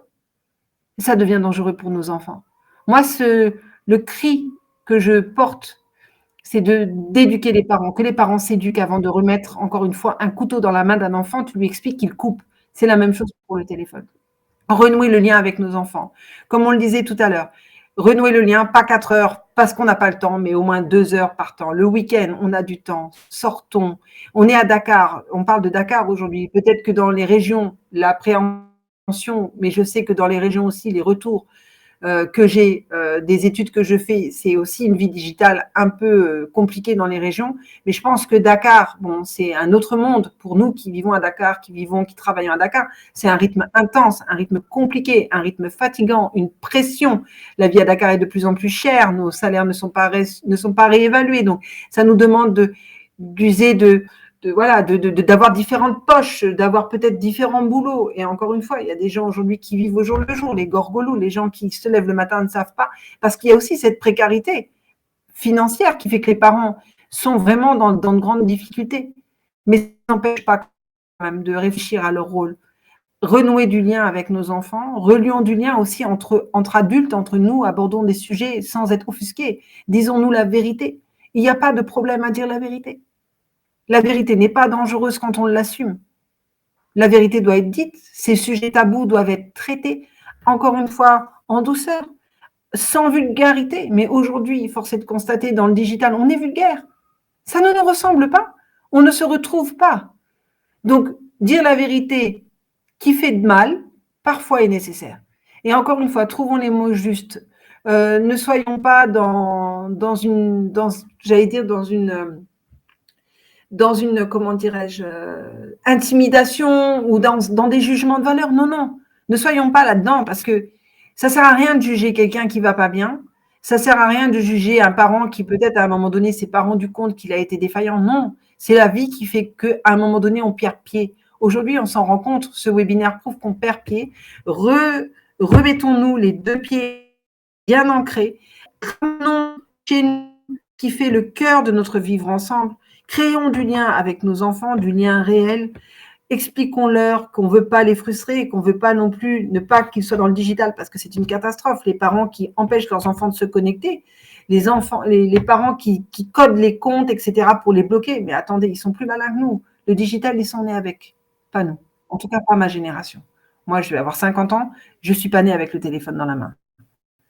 Donc, plutôt que de briser ou enfermer mon enfant ou même les jeunes avec qui je travaille, je préfère leur dire la vérité la vérité sur ce qu'ils peuvent rencontrer pour les préserver, pour au moins, pendant ce laps de temps qui m'est donné, de leur enseigner des choses, de leur transmettre des choses, que je fasse à bon escient. Et comme tout le monde, j'ai pas 4 heures de temps à consacrer à ça. C'est des petites interventions, des petites interpellations qui prouvent que d'abord, tu n'es pas seul. Tu t'éduques, oui, mais tu sais qu'il y a des garants autour de toi, il y a des gens qui t'encadrent. Si tu tombes à droite, quelqu'un sera là pour te relever. Si tu tombes à gauche, quelqu'un sera là pour te relever à gauche. Mais aujourd'hui, il y a à droite, il n'y a personne à gauche. Et on regarde les gens tomber. Et quand ils tombent, il est trop tard. Et personne ne les relève. Monsieur Dité, j'ai collaboré avec l'hôpital de Tiaroy dans la rédaction et l'étude qu'on a faite sur le cyberharcèlement avec notamment votre collègue Madame Dieye. Je vous félicite pour le travail que vous faites parce qu'aujourd'hui, nos institutions publiques, nos hôpitaux, les médecins sont très peu nombreux. C'est très, très dur aujourd'hui au Sénégal de prendre en charge cette problématique de la santé mentale parce qu'encore une fois, on n'y croit pas ou on ne veut pas l'entendre. Mais on doit l'entendre parce que c'est nos enfants qui vont pas bien, c'est nos mères qui vont pas bien, c'est nos pères qui vont pas bien. Et comme ils vont pas bien, ils vont dans le digital et c'est encore pire. Voilà, donc éduquer, recréer du lien, des moments de convivialité. À la Soft Skills Academy, le socle de notre académie, c'est le lien humain. C'est pas un centre de santé mentale, hein, pour revenir sur la présentation. C'est pas ça le cœur de la Soft Skills Academy. C'est pas ce que j'y fais. Ce que j'y fais en fait dans cette académie, c'est de créer du lien humain, de mettre au cœur de nos apprentissages l'humain. À l'ISM, c'est ça le leitmotiv. Remettons au cœur de nos apprentissages l'humain. Parce que on le dit d'ailleurs en Wolof, Nit Nitei Moy Garabab, sans êtres humains, tu n'es rien. Encore plus dans nos réalités. Et l'humain, c'est de se regarder droit dans les yeux. L'humain, c'est être capable de parler de nos émotions, de nous épancher sur nos émotions. Mais comment on s'épanche sur nos émotions dans une société comme la nôtre? On ne s'épanche pas devant tout le monde. On est pudique au Sénégal. Quand on doit le faire avec des gens dont on sait que ces oreilles à qui on livre notre mal-être sont des oreilles fermées au moment où on part du bureau, où on part du cabinet. Et c'est ça la difficulté aujourd'hui, c'est que n'ayant pas assez de professionnels sur ce sujet, ou en tout cas, et la société n'ayant pas conscience de ça, les jeunes en parlent et ils en parlent dans le digital. Ils s'épanchent dans le digital. Ils font de très mauvaises rencontres dans le digital. Ils sont super mal accompagnés. Aujourd'hui, ce que je remarque, c'est qu'il y a de plus en plus, puisque ça devient des concepts à la mode, même aujourd'hui, santé mentale, quelque chose dont on parle, mais comment on parle, qui en parle? Je vois des gens s'exprimer sur ça dans les réseaux, des gens qui n'ont pas forcément cette expérience et qui peuvent en effet, au contraire, accompagner encore plus mal les personnes. Parce que, encore une fois, ça ne s'invente pas d'accompagner.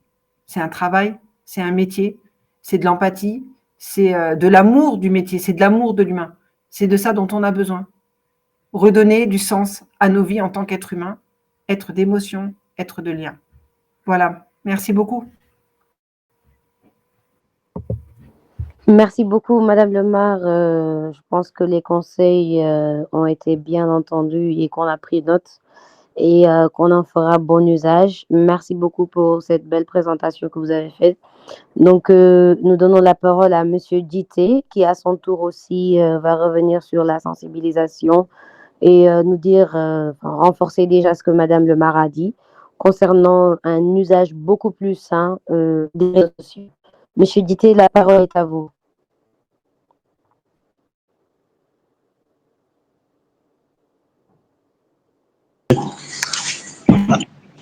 Alors, merci beaucoup encore. Euh, d'accord.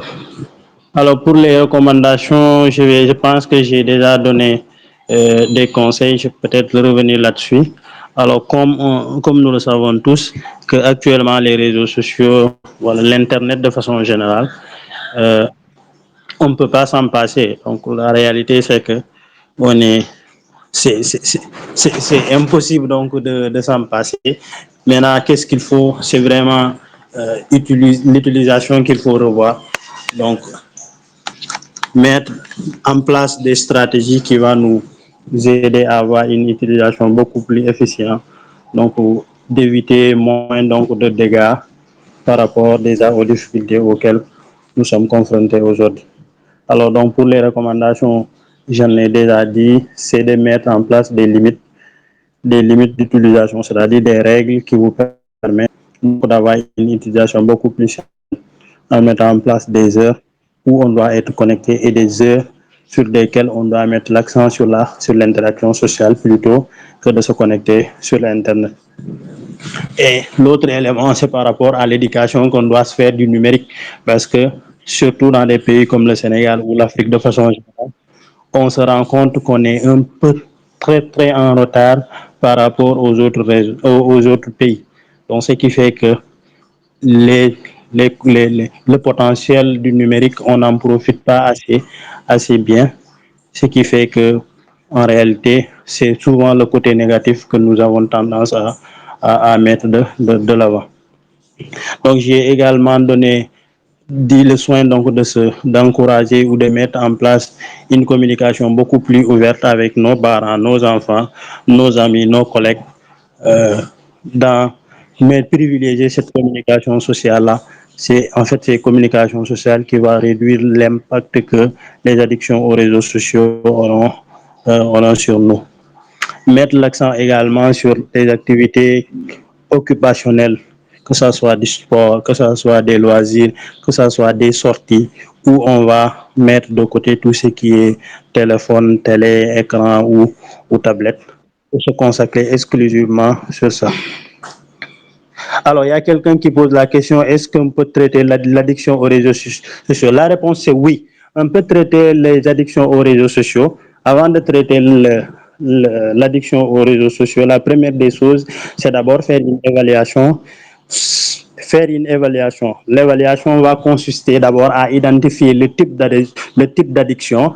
Après avoir préciser le type d'addiction, le professionnel va procéder également à identifier cette addiction auquel la personne est confrontée. Il est à quel niveau? Est-ce que l'addiction est sévère? Est-ce qu'il est modéré? Est-ce qu'il est léger? Donc, il va permettre donc de définir un peu le degré de cette addiction-là et après mettre en place des stratégies avec la thérapie cognitivo-comportementale, des stratégies qui vont aider la personne à aller vers une vie beaucoup plus saine et à réduire l'impact de l'addiction chez cette personne-là.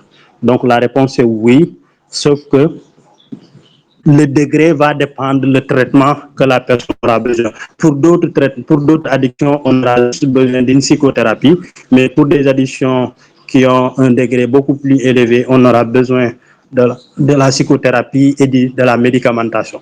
Donc, ce qui fait que la personne aura besoin donc de prendre des médicaments et également de suivre une psychothérapie avec un professionnel donc de la santé mentale qui va l'aider également sur le plan comportemental à gérer ses addictions. Alors,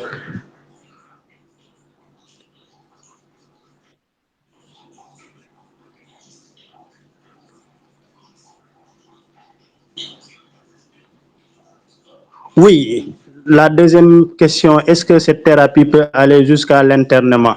Oui, c'est le type d'addiction, c'est-à-dire l'addiction qui est le degré de l'addiction là, c'est ça qui va permettre aux professionnels de voir si la personne aura besoin donc de s'interner ou bien il va faire juste des consultations en ambulatoire. Donc en fait, c'est après l'évaluation, le degré de l'addiction là, c'est ça qui va déterminer le type donc d'orientation sur le plan thérapeutique qu'il faut donner aux patients.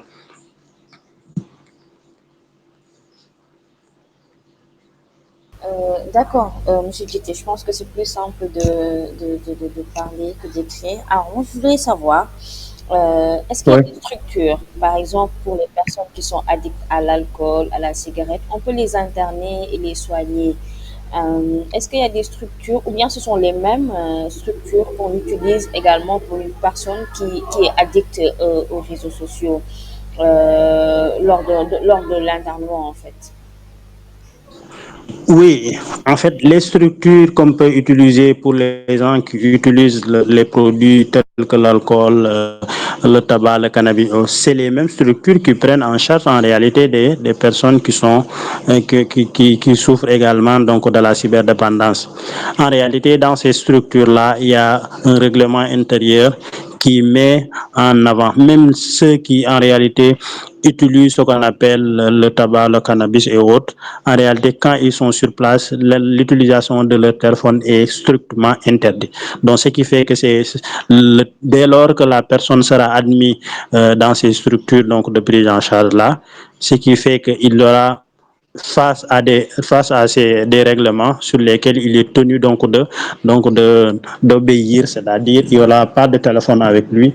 L'écran également, on va limiter, on va mettre juste au niveau donc de la salle d'attente des écrans où cet écran-là ou cette télévision-là est contrôlée par un infirmier ou bien un assistant infirmier qui va veiller à l'utilisation donc de cet écran aussi, en évitant donc d'accéder même certaines chaînes ou bien certains sites si toutefois le smartphone est connecté. Donc, ce qui fait que la réponse est oui, les personnes qui utilisent les produits, les personnes addictes aux produits et les personnes addictes au comportement peuvent bel et bien être dans une même structure, peuvent bénéficier d'une même prise en charge, peuvent bénéficier également d'un même traitement. C'est en réalité ce qui va différencier. En fait, c'est le style de traitement qu'il faut le donner. La démarche peut-être qui va changer. Donc, parce que la démarche qu'il faut, le chevrage de l'addiction aux produits est différent donc du chevrage de l'addiction à la cyberdépendance, c'est-à-dire à l'utilisation de l'Internet. Donc, c'est juste la démarche qui peut différencier, mais les possibilités d'avoir un suivi, c'est des possibilités qu'ils partagent, c'est des possibilités qui est valable pour tous les deux cas. D'accord. Monsieur Dité, j'ai une question pour vous qui m'est parvenue par WhatsApp.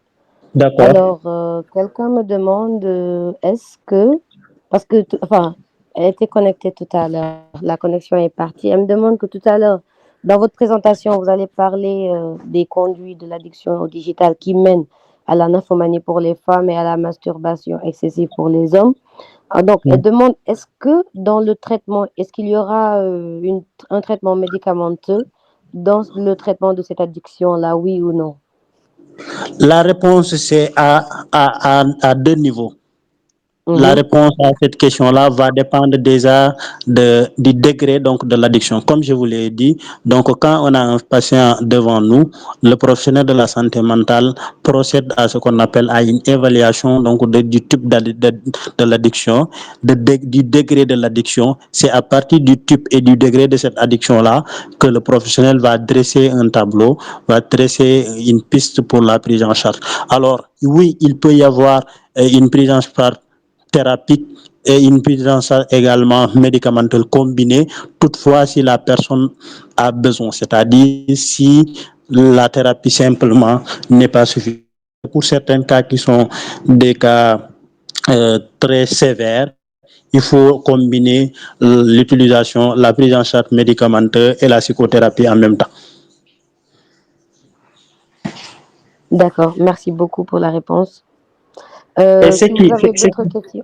Mhm. Je complète. Ce qui est intéressant, c'est qu'en réalité, la prise en charge des patients en situation, les patients en proie aux addictions, c'est qu'ils doivent bénéficier dans les services dans lesquels ils sont internés, ils bénéficient de ce qu'on appelle une prise en charge pluridisciplinaire. Ce qui fait que dans l'équipe pluridisciplinaire, il y aura un médecin psychiatre, il y aura un psychologue, il y aura un assistant social, il y aura des infirmiers, il peut y avoir des ergothérapeutes. C'est en fait plusieurs professionnels donc de la santé qui tournent paramédical et médical qui prennent en charge donc des questions d'ordre addictif. Donc ce qui fait que si ça nécessite une médicamentation, bien sûr il aura une médicamentation. Si ça ne nécessite pas aussi, il va juste donc être soumis sur une thérapie simplement. D'accord, merci, Est-ce que je peux merci poser beaucoup. une Oui, question à M. Djité? Monsieur Djité, je voulais juste vous demander, comme on est sur un sujet quand même assez tabou, est-ce que vous avez réellement des gens qui viennent à vous? Parce que moi, je sais que des gens viennent à moi pour ce type d'addiction, mais est-ce qu'ils viennent jusqu'à vous? C'est ça la question que je me pose. La réponse est oui. Nous rencontrons régulièrement, pratiquement chaque 2 semaines ou chaque semaine, des patients, soit qui viennent seuls, soit ils viennent le plus souvent. Donc, le plus souvent, moi, je reçois des patients qui viennent donc des structures de protection, à l'instar donc du direction de la protection judiciaire et sociale, à l'instar des AMO, à l'instar également des villages d'enfants, c'est-à-dire des structures de prise en charge d'enfants ou des structures d'accueil qui nous amènent le plus souvent donc des enfants qui sont confrontés à ces difficultés. Par ailleurs, il y a des enfants qui viennent avec leurs parents et même des jeunes qui le plus souvent sont exposés à des comportements tels que la masturbation, tels que les jeux vidéo ou bien tels que des jeux d'argent et qui, à un moment donné, voient la nécessité d'aller trouver un professionnel pour leur aider parce qu'ils se rendent compte qu'ils se trouvent dans un cercle vicieux qui pourrit en réalité leur vie et qui vraiment demandent de l'aide auprès donc de nos structures. Donc, la réponse est oui, on reçoit régulièrement, pratiquement chaque semaine ces cas-là. Merci beaucoup, monsieur. Merci à vous, en tout cas, pour ce travail de qualité et merci vraiment. Merci beaucoup. Je vous en prie, merci. Merci beaucoup à Madame Lemar et à Monsieur Djité. Je pense que l'échange a été vraiment très bénéfique pour tout un chacun, moi personnellement, parce qu'à un moment donné aussi, on se creuse un fossé dans lequel on est confortable et qu'on veut appeler entre guillemets la solitude. On se dit qu'on est bien dedans, mais de fil en aiguille, on se sépare du monde réel et on s'ancre dans le virtuel. Et je pense que vous allez être d'accord avec moi que depuis que la Covid est arrivée en 2020, les gens ont tendance à être beaucoup plus dépressifs et à avoir cette anxiété sociale-là. Parce qu'avec la phobie qu'il y a eu autour du virus, les distanciations sociales et tout, ça a encore renforcé cette solitude que je mets entre guillemets, que les gens ont trouvé confort dedans. Et à la fin, ça a créé des conséquences vraiment néfastes sur notre santé mentale. Donc, je pense qu'aujourd'hui, un webinaire de ce genre, nous remercions Talk to Me en passant. C'est très important que l'on puisse le décentraliser un peu, qu'on en parle un peu partout. Parce que je pense que la santé mentale, c'est ce qu'il y a de plus important chez l'être humain pour un épanouissement. Donc, nous vous remercions vraiment d'éditer pour cela. Madame Lemar, merci de votre disposition. Alors, je pense que si on n'a plus de questions du côté des participants, nous allons vers le 6e point et ce sera, je pense, la fin du webinaire. Donc, si on n'a plus de questions, nous allons juste résumer ce qui s'est passé et puis pouvoir conclure. S'il vous plaît, madame, avant d'aller au 6e position, j'aimerais tout juste terminer avec la dernière question que j'ai vue au niveau du chat qui demande quelle manière pour les jeunes enfants, peut-on bien éduquer les enfants par rapport à l'utilisation des technologies, des outils électroniques? Est-ce que je peux répondre rapidement et vous donner la parole? Bien sûr, bien sûr, bien sûr. Alors, d'abord, ce qui est recommandé pour l'utilisation des enfants, puisque moi, je suis déjà responsable d'une structure d'accueil des enfants en situation de handicap. Donc, on est tout le temps confronté aux difficultés que l'Internet cause déjà avec les enfants. Donc, pour une bonne éducation donc, des enfants, d'abord, pour les enfants de 0 à 2 ans, on conseille, donc les professionnels conseillent, donc de 0 à 2 ans, pas donc de téléphone, c'est-à-dire pas d'Internet.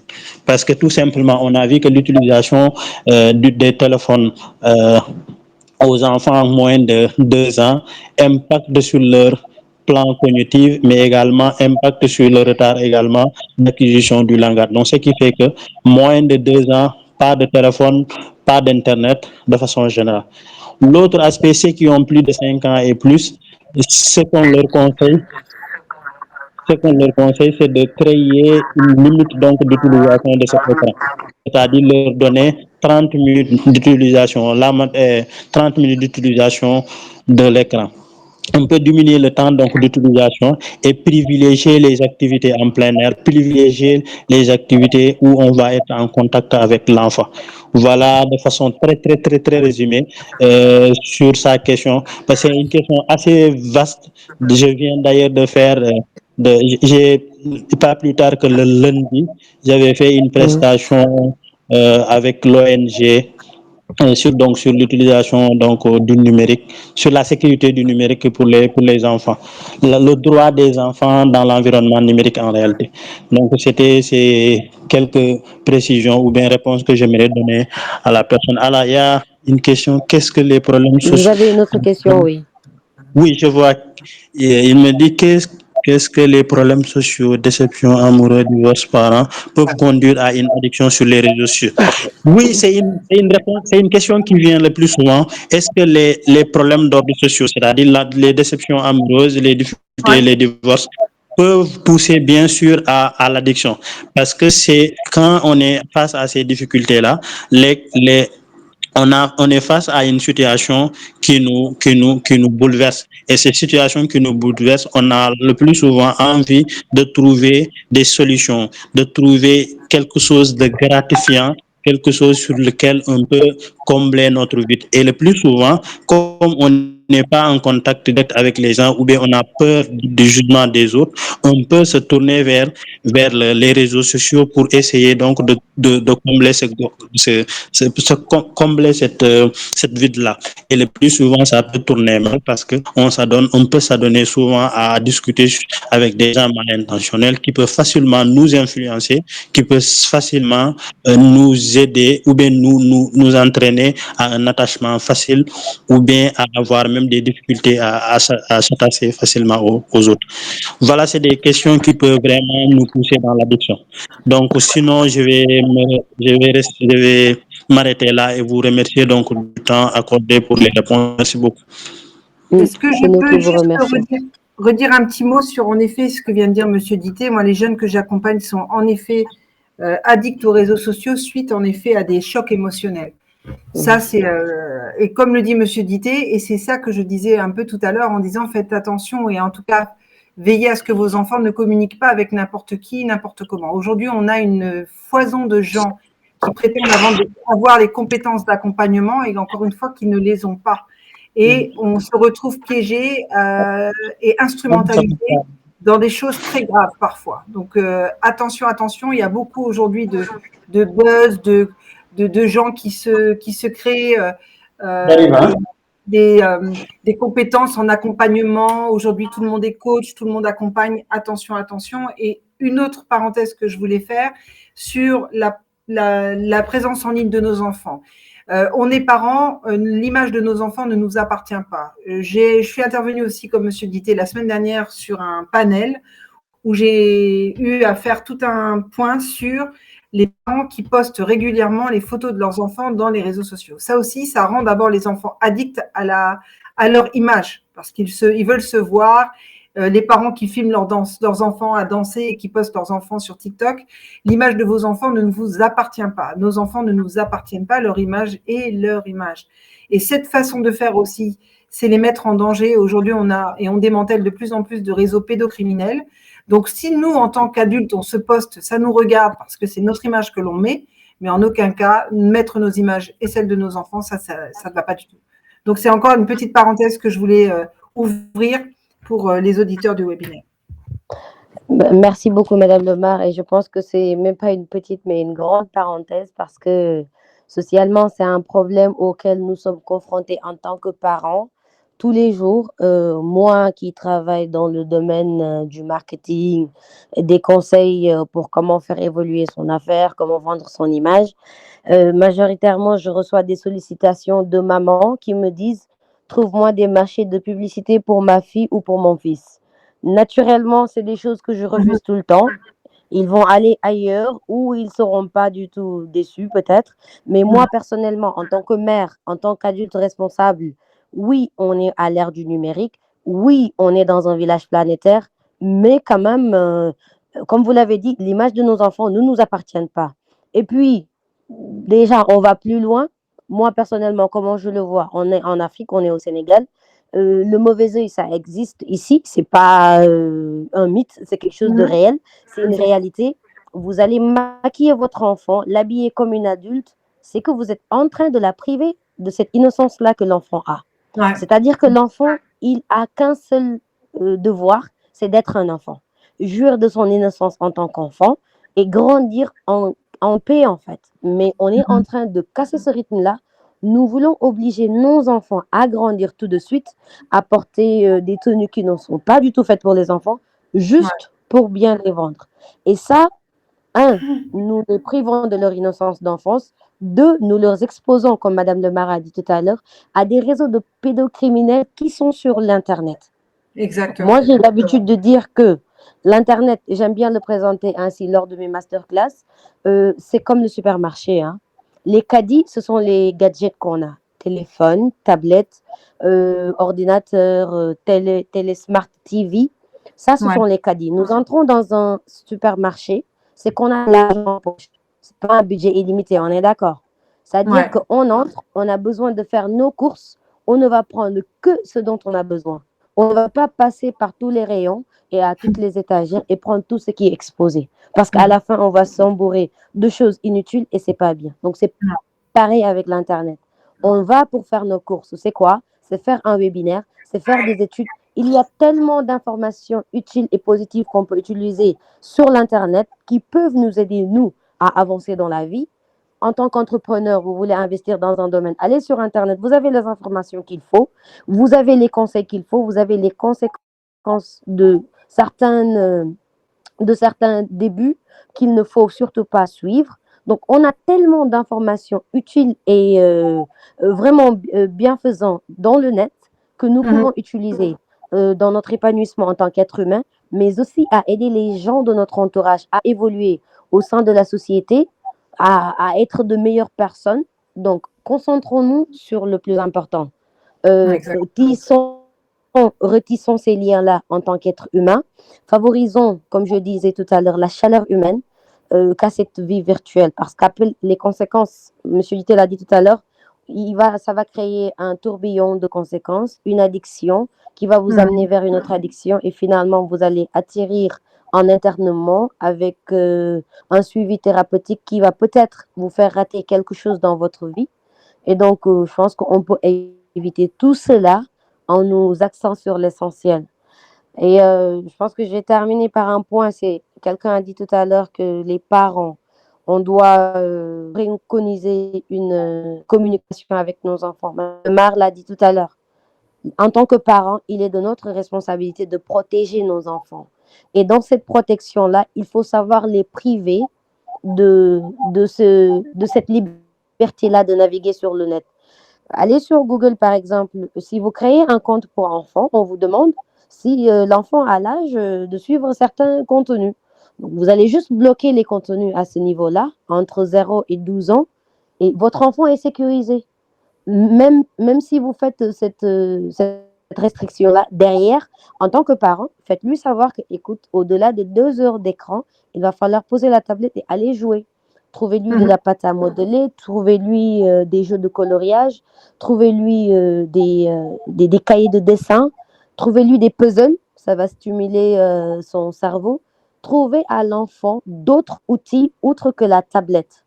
Parce qu'on l'a dit tout à l'heure, c'est très facile pour nous de donner la tablette à l'enfant et de lui dire fiche-moi la paix, excusez-moi du terme. Et c'est vrai, l'enfant va vous laisser en paix pendant des heures. Mais derrière, vous êtes en train de lui créer un début d'addiction. Dans 2 ans, cet enfant qui n'a pas du tout de lien social, vous allez l'envoyer à l'école, il ne va pas s'intégrer du tout. Et après, vous allez vous dire que l'enfant est têtu, qu'il ne veut pas suivre. Mais à la base, c'est vous qui vouliez, comme on dit en Wolof, Nofly, vous vouliez la paix et vous l'avez enfermé dans un monde qui plus tard va être nocif pour lui. Donc, à celui qui demandait comment les parents peuvent créer un environnement sain pour les enfants tout en leur laissant l'accès au numérique, je pense que ça, c'est une bonne suggestion. Il y a quelqu'un d'autre aussi qui demandait si Talk to Me ne va pas vers les jeunes. Oui, Madame Fromage parle sous votre comment on dit ça, sous votre contrôle. Talk to Me va vers les jeunes. Je pense que chaque mois, on fait un talk à l'école où la parole est donnée. Récemment, il y a eu les séjours d'activisme où on a parlé de la violence basée sur le genre, surtout pour les plus vulnérables. On a attendu les micros à des jeunes filles qui ont fait et ils les accompagnent. Et après cela, il y a un suivi derrière. Donc, un webinaire comme celui-ci, il y en a chaque mois. Donc, à tous les participants qui sont là et aux intervenants, si vous avez l'habitude de suivre les pages LinkedIn, Facebook, Instagram et même sur TikTok, Talk to Me fait tout le temps des petites vidéos ou bien des petits textes, des conseils qui vont à ce sens-là. Et donc, les webinaires sont publiés là-bas à chaque fois. Donc, nous vous encourageons vraiment à venir en masse, nous donner beaucoup de force sur les réseaux, mais c'est vous aider aussi en même temps. Donc, merci à vous tous pour votre présence. Madame Roma, si vous êtes là, nous vous donnons la parole pour résumer un peu, parler au nom de Talk to Me. Et voilà, on va clôturer juste après cela. Madame Roma, la parole est à vous. Merci Amina. Je pense qu'il y a 2 questions sur le chat. Je ne sais pas si Sandrine et Diti pourront y répondre avant que je n'intervienne. Les personnes qui travaillent dans les médias du digital, n'est-ce pas assez compliqué de se départir de ces réseaux sociaux, même quand on sent l'addiction de venir? Je pense que ça aussi, Aminata, qui nous a posé cette question, qui travaille donc dans le digital, vous êtes nombreux à évoluer dans ce monde digital parce qu'il y a de plus en plus d'emplois aussi dans le digital. Je pense qu'encore une fois, ça revient un peu à ce qu'on se disait tout à l'heure, c'est faire la part des choses entre le moment où je travaille, où je suis dans mon métier, voilà, je travaille dans le digital, donc de fait, je suis dedans, et trouver le moyen puisque je pense à travers ta question que tu sens déjà en effet que tu deviens addict, je pense que c'est à toi de te réguler en fait, de te créer une discipline. Si en effet ton travail c'est dans le digital, je dis n'importe quoi, de 8h à 17h, c'est ta journée de boulot, tu es dans le digital, dans ton cadre de travail, moi je t'invite vraiment, Aminata, à te déconnecter le soir, vraiment à créer des moments de coupure. On n'a pas le choix d'être dans le digital quand on travaille dedans, mais justement, c'est à nous. C'est comme le travail de façon générale, qu'il soit digital ou pas, c'est comment on devient addict aussi à son travail. Et je pense que on glisse très vite dans l'addiction quand on travaille dans le digital, mais c'est à toi, encore une fois, de réguler ton temps, de t'accorder des moments de déconnexion, c'est hyper important, et de voir justement combien de temps tu peux rester déconnecté. D'ailleurs, tu devrais essayer dès lundi, combien de temps tu peux rester déconnecté, en mode avion. Voilà, c'est un test et c'est à toi d'autoréguler ta présence en ligne en dehors de ton métier. Voilà, mais de rien, Aminata, you are welcome. Et à toi de te créer ta propre discipline, quoi. Donc, le challenge à partir de lundi, c'est de te mettre en mode avion au moins plusieurs heures par jour, notamment le soir quand tu rentres chez toi. Il faut que tu arrives aussi à couper avec ton travail aussi. Parce que c'est ça le risque du digital. On est toujours disponible. Et il y a des jours et des moments dans la journée où on ne doit pas être disponible. Voilà, merci Aminata. Merci Madame Lemar pour la réponse. Alors, je pense qu'il y a une deuxième question. Les moyens de distance et la santé mentale. Ok, donc c'est la même question, hein?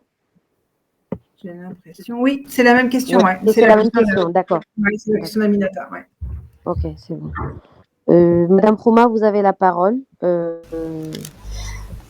résumer un peu.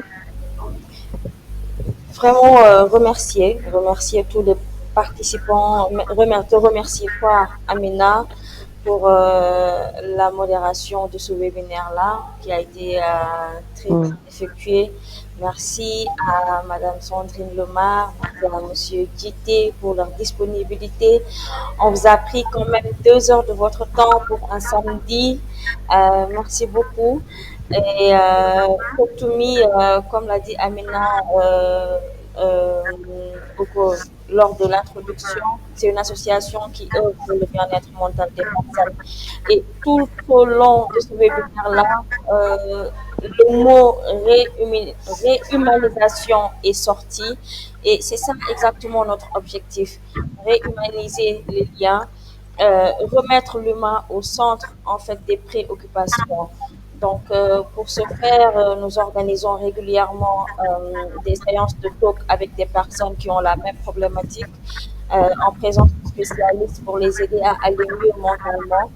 Nous organisons des programmes, des activités pour sensibiliser sur l'importance de la santé mentale et surtout pour enlever le mythe qui entoure la santé mentale. Parce que le problème que nous avons aujourd'hui, c'est qu'il y a toujours ce mythe-là autour de la santé mentale. On a peur d'en parler. Si tu en parles, on te dit que tu es un toubab, c'est une maladie de riche, c'est une maladie de blanc, alors que non, ça touche tout le monde. Qu'on le dise ou pas. Et malheureusement, les informations que les personnes doivent avoir ne sont pas disponibles. Du coup, si la personne souffre d'une maladie, dépression, déprime, malheureusement, même ce sont les 2 expressions qui sont les plus célèbres, alors qu'il y en a d'autres. Quand la personne va aller sur Internet pour faire des recherches, malheureusement, elle va tomber sur de mauvaises informations, sur de mauvaises personnes qui vont mal l'indiquer, qui vont s'appeler coach, par exemple, alors qu'ils vont juste plonger la personne au lieu de l'aider. Donc ça, c'est notre objectif Talk to Me, sensibiliser sur l'importance de la psychologie, aider les personnes à aller mieux mentalement et peu importe sa situation financière, peu importe sa couche. Nous avons lancé le programme Écoutez Espoir avec les malades, dont le premier événement a été avec les femmes victimes du cancer du sein pour parler de leur santé mentale et celle de leurs proches. Récemment, nous avons commencé le programme Talk à l'école avec la santé mentale des élèves et étudiants. Le premier événement a eu lieu au lycée de Tchamboy pour la santé mentale des filles, notamment axé autour du harcèlement scolaire. Nous comptons perpétuer ces événements-là, les faire régulièrement des séances de talk, faire régulièrement des webinaires, le tout pour enlever le mythe qui entoure la santé mentale, pour sensibiliser les gens sur l'importance de la psychologie et sur l'importance du bien-être mental. Et merci à vous encore pour votre présence aujourd'hui dans ce webinaire-là. Merci beaucoup, Madame Prouma. Merci à l'association Talk to Me d'avoir créé cette plateforme sur laquelle nous avons pu échanger pendant 2 heures quand même. Merci aussi à Madame Lemar Sandrine pour la belle présentation et l'implication dans le développement. C'était vraiment très explicite et vraiment très utile. Merci à Monsieur Djité qui a vraiment pris le temps d'entrer dans le fond du problème et de bien nous expliquer tout cela. Je pense qu'aujourd'hui, merci à vous aussi les participants qui nous ont suivis pendant 2 heures, un samedi, comme l'a dit Madame Rouma. Donc, je pense qu'aujourd'hui, d'ores et déjà, on a compris la conséquence de cette addiction au digital.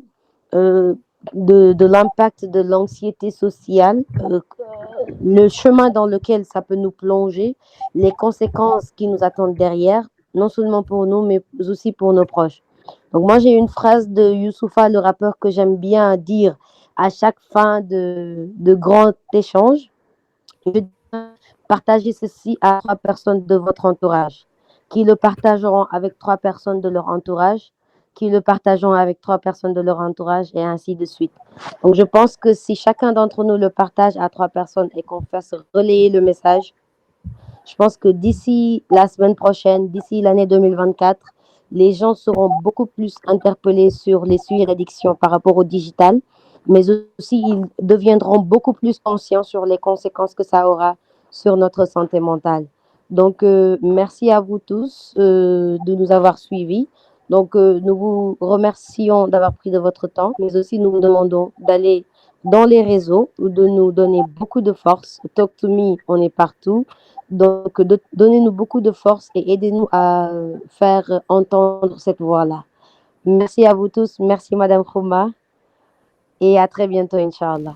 Merci, à très bientôt. Merci beaucoup. Merci, à bientôt.